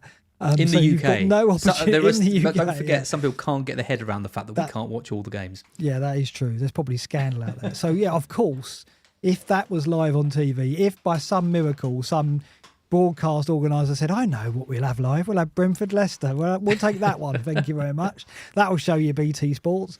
No, that's not live, so we can't go to the garden. We're only allowed to go to the garden centre during a live game, because this is recreating the thing that I have to do with my partner sometimes, where she says to me on a Sunday morning, oh, we need to go to the garden centre today. And I look at the live games and go, what time is she going to say? I really hope it's not 4 o'clock. Let's go 2 o'clock. Because that's blah blah versus blah. Let's go at blah. 8 o'clock on a Friday, Pip, and see Santa. I don't say that to her. I'm saying it in my head, and I'm waiting for her answer of hoping, don't say 4 o'clock, don't say 4 o'clock. And then I have to try and persuade her by saying, well, we're going to have dinner about 6, so we don't want to be, it's going to be difficult to get that in. Try and persuade her to go around 1 o'clock when the boring game is on. That's how Garden Centre game. There's no way she still falls for that after all. No, I know years. she doesn't. I know. But I like to think that happens, but. Yes, I was at the Garden Centre last Sunday, and I had to record the Arsenal game, and and then I have to avoid the scores and then get back and watch it as live. Oh wow, you go all out, okay? I do indeed. Brentford Leicester. Having said it's a Garden Centre game, or could be, I've gone 2-2. I think new manager, Rude coming in maybe. Is that confirmed yet? I think he it's won't be in place. All but confirmed. Yeah, he won't be in place, will he? But I think that Brentford's defence is terrible. And they've been involved in... They don't win games 2-0, Brentford, do they? They win games 4-3, 3-2, 5-4, don't they? So I've gone 2-2. I'd like Rude to do well at Leicester, but can't see it. I think they're going to go down. I do think it's a strange appointment. I've seen people say on Twitter, well, he's not a manager for relegation battle, is he? And you wouldn't think he was, would you? So... I don't know. I mean, he's only getting that off the back of a couple of good results for Manchester United. If he'd got a couple of draws and the odd loss, I don't think he's no way he's getting a Premier League job, is there? So they are literally judging him on that. I think it's a strange appointment, but no, I like Rude. I wish him well. Yeah, okay. Palace Newcastle. This is also dull. We've both gone 1-1. Very difficult to separate the two sides, isn't it? Palace getting the result of Villa obviously getting the draw, and looking good in that game as well. Yeah.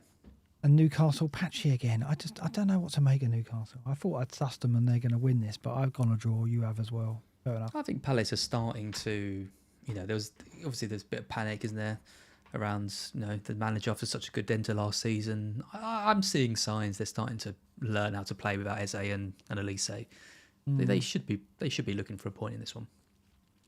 Oh, it's which we've both gone a home win. You've gone 1-0. I think we will concede. I think we're going to need 2 goals to beat them. I do like Ipswich, actually. Of the 3 teams, I stand by the fact they're the ones most likely to stay up. I agree with that. I think they've got in Delap a player who can cause anyone trouble. I think they've got some creativity, mainly from Davis, but Hutchinson as well. And when Greaves is back, and I think he could be fit for the weekend, they might be more solid. So I think we might struggle here. You've gone 1-0 and I've gone 2-1, so it's probably about right. I think this is a really big game for you because it is. You've had such a strong start to the season. You've lost the last 2 without really putting up any fight whatsoever. You've been battered by Newcastle and Arsenal, and then after this, you go into a run of games of City, Man United, Villa, Brentford away, and Spurs. That's a tough series of games. Yeah, we could get pulled down, couldn't we? Quite easily. Massively. So winning this will get us on 22, and we should be all right there for a while. So. Yes, indeed. Wolves, Bournemouth. You've gone away win. But Bournemouth away are terrible. Okay. I think it's a difficult one to call. I was thinking a draw, but I've gone 2-1 Wolves. West Ham Arsenal, which is the 5:30 kickoff on a Saturday. And we've both gone away win. You think West Ham will get one? I've gone 2-0, you've gone 3-1. Oh, 2-0 would be such a nice result. I think it will. Which means it's not going to happen. I think they win 2-0. I think so. I think it's a tough game for Arsenal, particularly after West Ham's performance at Newcastle. But I think they can win this with a clean sheet. Chelsea Villa, both gone 2-1. This is an interesting one because we're going to talk about captaincy in a minute. Obviously, people are thinking about taking the captaincy off Salah. I'm seeing quite a few Palmer captains. In this, I'm seeing quite some good tactical analysis about how Villa's style of play could play into Chelsea's system, like on the transitions and the break. Lee was talking about it on the FPL podcast earlier this season. They won, but they smashed them, didn't they? Last season, Chelsea smashed Villa. Was it 4-0 or something like that? So could be a repeat of that. We've both gone for like a more conservative 2-1, but Palmer's got to be a consideration this week, I think. Oh, absolutely. We'll see that in a minute for sure. United Everton, you've gone 2-0, I've gone 1-0. It's just Everton not having the goal threat, isn't it? I don't know where their goals come from. That's the trouble. Yeah. I mean, this is. I mean, Amram's got to win this one, surely. Yeah. It'd be a disaster if he lost this or drew it for his start. Yeah. Spurs Fulham, lots of goals here. 3-1 to you, 3-2 for me. I think that's I just don't see clean sheets. Spurs may have Romero back, no Van der Ven, and obviously no Vicario we talked about. Fulham, they may have Anderson out. I think he's an injured out as well. So defensively they're weakened too, and lots of attacking talent on show here. So 3-2, 3-1. I think it's about right. One of those scores around that. It was 3-1. Sorry, that's. I remember Chelsea got Chelsea beating Villa last season. Right. Yeah, it was 3-1. And Liverpool Man City, we both agree here, 2-0 Liverpool. I mean, it could be more, couldn't it? That's the thing. I didn't know whether to be conservative here or go wild and go this could be 4-1 or something ridiculous. But I mean, if I'm predicting a 2-0 Liverpool, I've got to get rid of Haaland. Yeah, of course. You have, haven't I've got you? haven't I? Yeah. It's got to be done. Yeah. Yeah, I mean, you can see City scoring. I mean, obviously they can score in any game, given they've got the best striker in the world, arguably up top. But they've got to create for him, and they're up against a very solid Liverpool defence. Kanate should be fit from what we've heard tonight as well. Yeah, I just think De Bruyne starts. Do you think De Bruyne starts? No, I don't think he can start. I just don't. If he could start, he'd have started by now. So, just don't see it. I was really surprised when he didn't start against Spurs. I thought that was the game where we'd see him to unlock that Spurs backline. Unless the ploy all along is to save him for this one, but. Yeah, and they left it late, didn't they, to bring him on, even though they were getting thrashed in that game. He came on about 65 minutes or something, didn't he? Yeah, so he's clearly not able to play more than half an hour at the moment. So, yeah, I don't see him starting this game, and I just don't see them keeping him out. Unless he turns up with a much more pragmatic defensive approach, which he could do. But has he got the players to do that? I just don't know. Don't know if he has. We're both agreed then. And that surely means that you're not considering keeping Haaland, and that surely means you're not going to captain Haaland. But No, I here's think the even the most conversation. loyal Haaland owner surely is not thinking of captaining him this week. Yeah, I don't think It so. is annoying though. The most annoying thing with owning him is every week he becomes more and more of a differential, and you think if you could pick any differential in the game, it would be Erling Haaland. Yeah, but not a 15 million one. I mean, that's the thing. It's I know. the 15 million is. I mean, this is where the pricing, the genius of making him that expensive comes in, because you just can't really do that. I just don't think. I mean, he's got to get a brace, right? He's got to get a brace to justify 15 million. Is he going to get a brace at Liverpool? He could do, but I don't know. I mean, the data says that he should be scoring on a regular basis when he hasn't been, and that is going to change. We know, right? We know that's going to jump up. He's top of this table over the season, and he's second to João Pedro over the last 6, only because João Pedro's played fewer minutes and managed to score goals and get 2 goals, 2 assists in the last 6 game weeks with only 2 starts. So for me, though, I'm going Palmer. He's fourth in this table, 0.68. And I got Palmer in last week with a view that I was going to captain him this week. So I'm going to stick to that plan, I think. And I think that is the route that most will go down, who own Palmer. Saka's a shout as well, given how heavily involved he is for Arsenal. Anybody else there you see? I think Salah obviously is a massive consideration. And actually, I think he'll be less captain than obviously he was against Southampton, because I think people will be looking elsewhere. I wouldn't be going for like Pedro. I'm seeing a few people debating Pedro. I'm seeing a few people debating Kuna. I still think those 3 premiums are the safest routes to points. So I'd be picking those. I think I'd probably go Salah if I bring him in. Would you? Yeah. I just think they're gonna get, like, I can't see any way in which Salah doesn't do something against City the way they are at the moment. They're just 2 teams at completely different ends of where they. Where they are in terms of everything, quality, form. Slot's got a non-scratched face. Salah's making little digs about the Liverpool board, but it's almost like that's fueling him even more, isn't it? To score more goals and to be like, I know I'm asking for 350k a week, but you are not going to get anything better than me. 8 goals. Give me my 3-year contract. 8 returns in the last 6. He's only blanked in 2 games all season. 2 games he's blanked in all season in 12 starts, right? Yeah, and the rest are double digits, aren't they? He has got 8 double-digit returns. How many double-digit returns did he get last season? All season, how many did he get? I'm going to say 12. He got 9. He's got one fewer double-digit return than last season, and he's done it in 12 games. That is absolutely crazy, isn't it? I still don't bloody have him. I was amazed at that. I was amazed that he's only blanked in 2 games, and I was amazed that he's almost matched his double-digit tally of last season. Yeah, it's not. He didn't have a bad season last season, but to do that already is just crazy. And it's the bonus. We talked about it. That's played a big part. Yeah, I'm with you. I mean, I'm favouring Palmer only because that was the plan, but I've got to admit, Salah is tempting. If we look at Rob's graphic, follow at robtfpl.com on Twitter. I'm sure he's on Blue Sky as well. He is, because he's the only person I'm following at the moment. So I joined that for 5 minutes just to follow Rob, and he messaged me going, "Is this you or an imposter?" I said, "No, it is me, but I've only followed you at the moment." Need to change my my handle on here. Need to go get the Blue Sky one. I don't use X anymore. No, fair enough. That's a good point. Yeah, we should do that. So Liverpool on this is the spread betting odds, 1.85 projected goals. Now that is behind the likes of Arsenal, Man United, Brentford, Spurs, Chelsea. So they're not, the bookies are obviously hedging here, going, well, it's still Man City, still a big game. I guess what they're thinking is this will be Liverpool don't need to win the game. They've already got an 8-point lead over City. If they don't lose, they're in a good place. So why would they gamble on going for broke? The flip side of that is if they beat them, they've probably taken City out of it completely, haven't they? 11 points. And City cannot lose. They cannot lose this one. No, but I can't see how they win. Cannot see how they win. It could be one of those games where they both are happy to take a 0-0, isn't it? Like City don't want to lose it, and Liverpool think, well, actually, a point's okay. I mean, if if it was Klopp, I'd be thinking, no, Klopp will go for it because it's City, a wounded animal, and Klopp will go for it.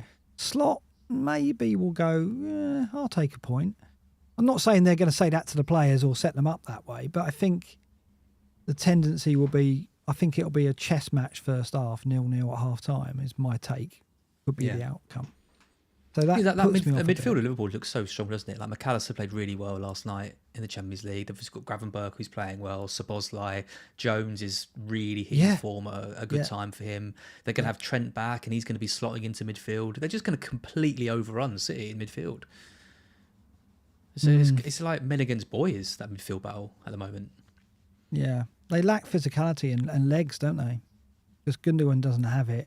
Lewis, I mean, he's a good player. He's played well, but where is his best position? I still don't know. I don't think Pep does. So they haven't got the players to fill in now. And De Bruyne, it'll be great to see De Bruyne on the pitch, but I don't think he can start. So they're we've said it. They're in a bad place right now. It just depends, what does Slot want for this game? Does he want them to go for the throat and win it and take City out of the race completely, or will he take the point? And that will influence the outcome, I think. It could be 3 or 4-0, or it could be 0-0. I think those outcomes are both very, very similar in terms of likelihood. And I wouldn't be surprised if it's a drab game 0-0 at all. I hope Slot goes for it, but I wouldn't be surprised if he doesn't. So I'm on Parma. Chelsea 2.10. The bookies think they'll get at least 2 goals. Villa just defensively don't look strong. Off the back of the European game, I know Chelsea have had that as well, but Chelsea have got a completely different 11 out, whereas Villa have obviously had a taxing game last night, which they were unlucky not to win, but it was still going to tell on the legs, and that was their first 11 out last night. So it's not helped them. It's clearly not helped them in terms of what we're seeing. Their consistency's been off. So I think Chelsea win this by at least 2 goals. So I'm going Parma. That's where I am. Okay. Let's look at our teams. This is where you are. Yes. So a move's already been made, and that is Foden to Saka as planned. So it's Raya and Gabriel in goal, Aït-Nouri, Moreno, Rodgers, Palmer, Saka and Mbumo, Haaland, Solanke, Kuna, with Hall, Davis and Dibbling on the bench. Like, I feel like I'm only 2 moves away from actually a really strong team. And the -8 I'm thinking of is Dibbling out for Salah and Haaland down to João Pedro. And the great thing about bringing in João Pedro is that I can bench Rodgers, because I don't fancy Rodgers away at Chelsea anyway. So it's basically Rodgers and Haaland versus Salah and Pedro, and then obviously the 8 points. Yeah, the 8 8 points is massive. Balance it out, doesn't it? I mean, I do it for free, no question. Yeah. For an 8-point hit, though. But the other good things about it are, it means that it's almost like a reset. It means that I can go into next week, obviously it's a quick turnaround, and I can look at Mbumo and think, right, who can I move him to maximise on that? I can move him to, Bowen, for example, if I want to do that. Or I can even bank the transfer and just start to get a bit more ahead of things. Whereas if I don't do it, I'm going to be looking at Haaland again, and if Salah does get another brace, I'm going to be like, okay, now I need to make... But I'm probably not going to bring him in ahead of Newcastle. It's basically, if I don't get Salah in now, I just don't think I get him. I just don't think I get him, because I'll come to like 17, 18 with Haaland, and I won't want to sell him. Yeah. It is so now I either get Salah now and just set myself up what I think is quite a decent team going forward, but just take the fact it's going to be a -8, or I just stick with Haaland and just hope that, But taking Haaland out for a -8 just feels... Yeah, well, Fast Air's saying wrong. that as well. We're getting contrasting opinions in chat. Diraj saying end the misery, get Salah in, which I kind of agree with. But then Fast Air saying, hitting out Haaland. Well, I've hit him out as well, but not for -8. I think I'll probably do it, because I would much rather... I think Pedro over Rodgers is a big advantage this week. If Pedro could get 2... And then that's the 8 points back, just in that. It's just if Haaland gets anything against Liverpool, the -8 isn't gonna pay off. And you're putting the captaincy on Salah if you get him in. I think it'd be between him and Palmer. I think I probably would. Yeah. What do you reckon? Would you do it? Well, yeah. I mean, I think obviously I would have gone Salah last week, and I would have got rid of Haaland then. I didn't, but I got rid of Haaland this week for -4. So, but I already had Salah. But I think you've got to have him. I just think the output we're seeing from him, I think there will be some regression, but I just think the bonus is playing such a big part in the points that he's getting, and he's so dominant for Liverpool. If they beat City 2-0, he's getting something. He's getting an assist at the very least, isn't he? Didn't last night. Missed the penalty. He couldn't have done that at the weekend, could he? That'd been lovely. I know. I think that he always turns up for big games as well. He seems to, isn't he? That's the narrative. I haven't checked the data behind that, but I do feel that if they're going to put City to the sword, Salah will be in the points. I've got to start Rodgers, and I don't fancy it. I do think Villa can get a goal at Chelsea, but I'm not expecting too much from him. So I don't think you need to fear benching him as a result of those moves either. João Pedro should get something, shouldn't he? He really should on Friday night. So I think you'll get your 8 points back. I think you will. It's just so tricky. It's so hard to know what the right move is here.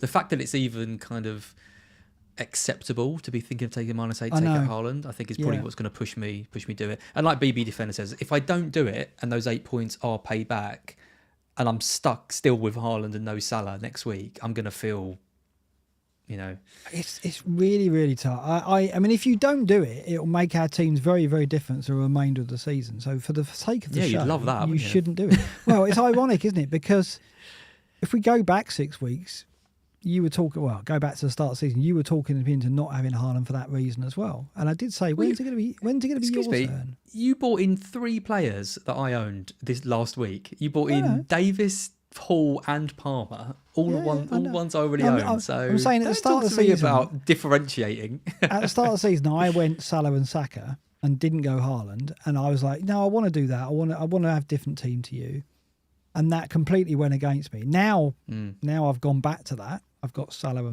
and Saka, and so it'd be quite nice to have that differentiation between our teams, but. If you do hold him this week, you are holding him till 18 as well. That's the thing. That's it. And you know what I mean? It doesn't feel like the right week to buy Salah, as stupid as it sounds, because it is Man City, it is Newcastle away, and then it is Everton. That is tough. Potentially 3 tough fixtures. It might not be. Maybe Liverpool blow them all out of the water, but on paper, I think they're three quite tough ones. And we're only right 50% of the time as well as. So you're going to be wrong. I'm probably going to do it because I'm not okay. I've never played this game as a sit back. I've played this game too long just to sit back and just be really like passive. I'd rather just go for it and it all goes tits up. Yeah, there's a lot of support for it as well. Content. A lot of support. I'm like 80% going to do it. Ellie, I don't think that's the case. Surely not. That'd be amazing. Who would they play there? That'd be amazing. Let's look at my team because I've made some moves already, and I think they're reflected in the team I'm going to show. Yes, they are. I've made 2 transfers already. Is that a hit? Yeah, it's a -4. So, Saka's okay. Oh, yeah, we are going to have exactly the same team. Yeah, Haaland's come out. Haaland's come out for Kuna, and I can't even remember who else. Oh, Semenyo went out for Saka, of course, because Semenyo's suspended. So I'm going to be playing Flecken, Hall, Gabriel Davis, Mbeumo, Palmer, Rodgers, Salah, Saka, Kuna and Solanke, Lewis on the bench. I'm going to play Davis over Lewis. I'm going to play Rodgers over Lewis, I think. And I was toying with going -8 as well. I was toying with going Stewart to Pedro and benching Rodgers. Yeah. Which I'm still not ruling out because obviously... If you did that, we'd have an identical front 7. Right. Okay. Well, if That's you so did depressing. And we'd have Hall, Davis, Gabriel. We'd literally have Flecken different from next week. Yeah, if I was going to move Stewart out, it would probably be to Jackson, to be honest. So I might consider doing Stewart to Jackson because I can afford it. But that would be for a -8, and I don't know if I want to do that. I like it though because I don't really like Rodgers playing him, but That's where I am. Captaincy on Palmer. I don't think I'm going to shake from that. The vice is on Salah though, and it does get stronger by the hour. Thinking, shall I switch it? Everyone is moving to the same template. Yeah, Matt, you're right. You're absolutely right. It is. It's bad. But I do think the variation, like I've said all show, is going to be up top. Up front, and captaincy potentially with Liverpool's next couple of games. Yeah. I don't mind it. I don't mind it if the template becomes settled for a period of time. I don't sit here now and think, that's going to be the template forever. Because I think we're going to move Mbumo off. A lot will go Bowen, some won't. I mean, if Johnson starts and scores, I'm going to be tempted to go back to Johnson. I'm going to be tempted to go back to Semenyo. So I might go Semenyo and spend more money in defence. So I think the Mbumo transfer could change things up a bit. And I do think that moving Solanke to Isak in 15 could be something I look at. We touched on that tonight as well. So changes are coming, but I think the template's settled for the next couple of game weeks, yeah. Sadly. But it's okay. It's like we've taken Haaland out of the equation and we thought that would massively differentiate our teams. And actually we all just go into the same you don't have to take him out of the equation, as no one's forcing you. You could change your mind and not do the -8. I've done my transfers. I've gone early like I always do. Sorry, Joe. But you haven't. So you don't have to do that yet. You could decide that you don't want to play that game and go against the template. But so 2 points would become 6. At the moment, I'm 2 ahead. Because you've taken a -4. Yeah, think of that. Do you not want to preserve that lead you've got on me? And it's and we'd literally have Haaland versus Salah different basically this week. The rest would be the same. Yeah. If I'm purely playing against you, I think it's the best move to stick this week. But you won't do it. You're going to get Salah. Yeah. I probably am. Oh. It's been a good show. It's been a good season so far. I've really enjoyed it. Like and subscribe, of course, if you're one of the 1,333, I love that number, who are currently watching. Please hit the like and thank you for your support. And if you are new around here, hit the subscribe, as Slippers would say, on a regular basis. It's enjoyable. I like it. There's 2 points between us. And yeah, our teams are looking similar. But I think, come Christmas, when the jumpers come out in a few shows' time and the decorations are out, and I put some nice snow on the back on the overlays, I'll do a little bit of that. I think that, let me stop spamming that. I think that our teams will be different by then, by Christmas. I promise. What do you think? Yeah, it could be. It's just know what we both do with Mbumo. If we both do end up moving for Bowen, that'd be pretty boring.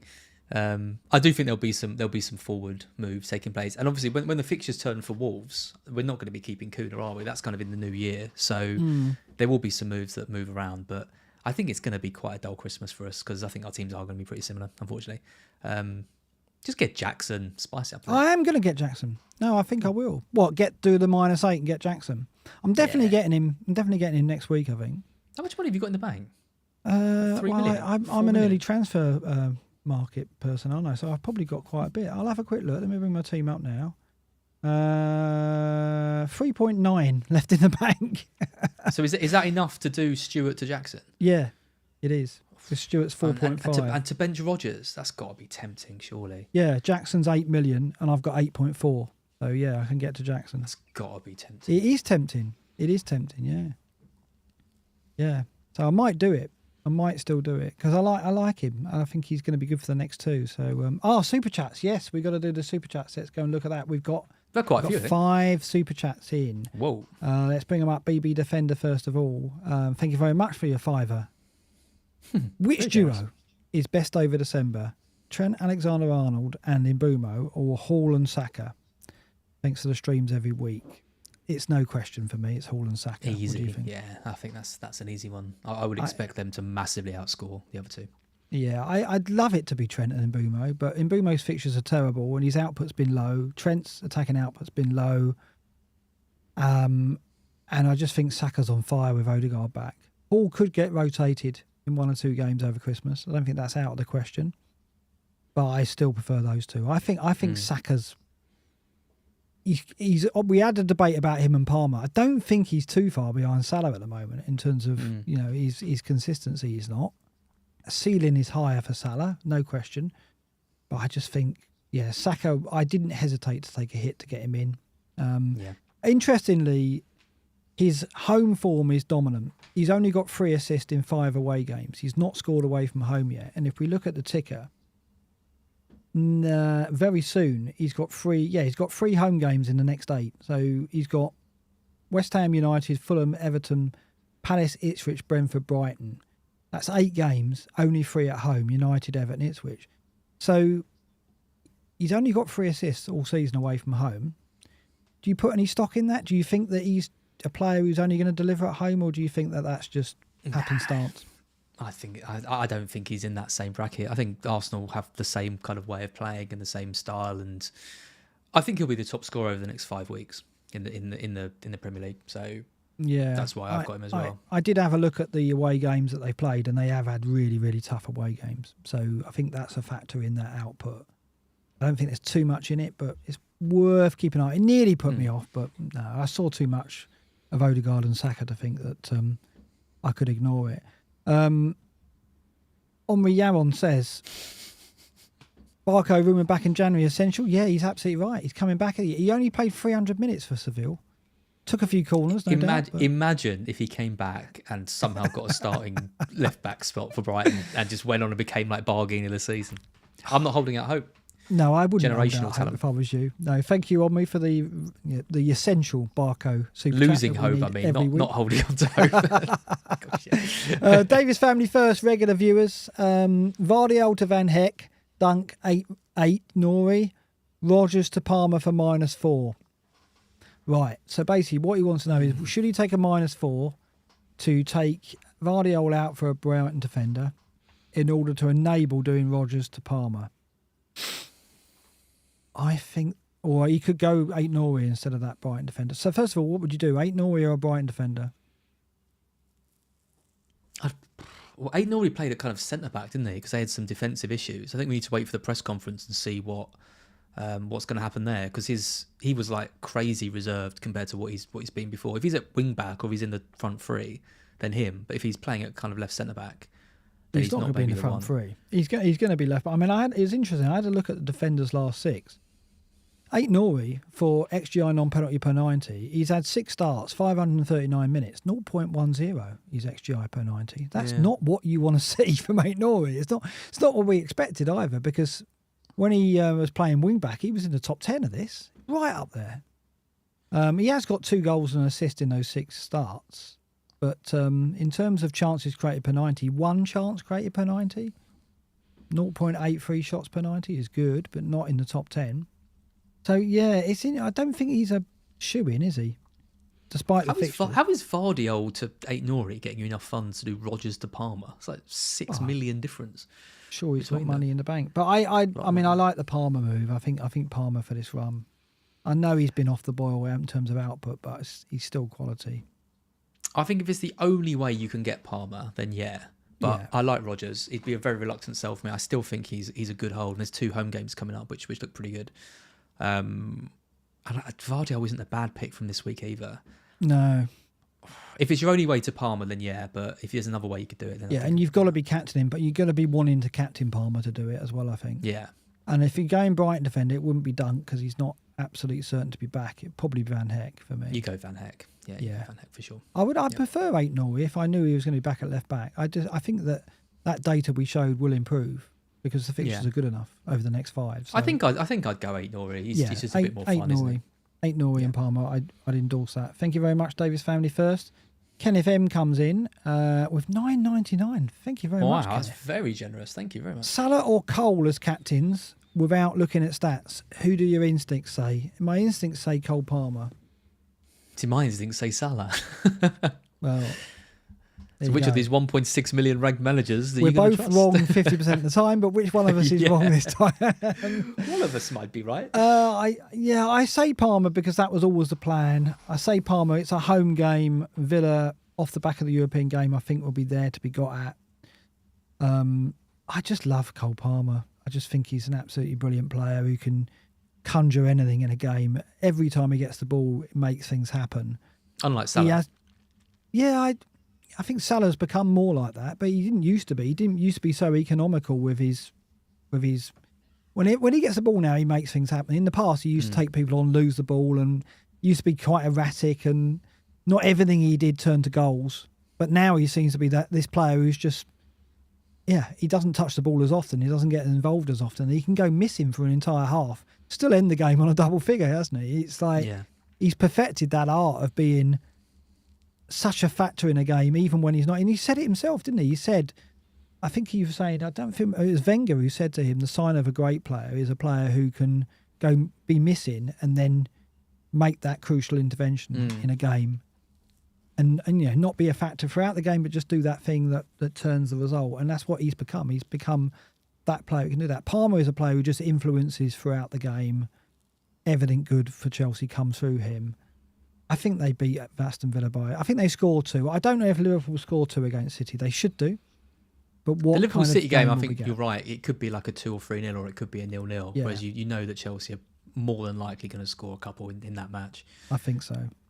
I just think at the moment, Salah is just like kind of everything's going through Cole, but it's not necessarily always translating into points. Whereas it just is for Salah. He's just got that Midas touch at the moment.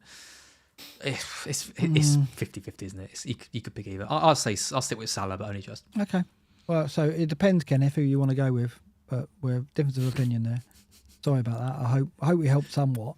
Russell Baker, thank you very much for your £2. Russell says Havertz or Saka to Pedro to fund Mbumo Saka game week 14. Havertz or Saka? It can't be Saka. Havertz or what? It must be Isak. Isak. It must be Isak. Ah. Okay. Havertz or Isak to Pedro to fund Mbumo. I'd want Saka. I definitely want Saka. So probably would be Havertz to Pedro, would you think? Rather than losing Isak? And I think I'd probably do it this week. I might even be... No, you wouldn't lose Mbumo this week. Havertz to Pedro this week for free. Or maybe just wait a week. Do them both next week. But Pedro, it's home to Southampton. Yeah, I'd probably do Havertz to Pedro. Yeah, I think Pedro outscores Havertz this week. Yeah.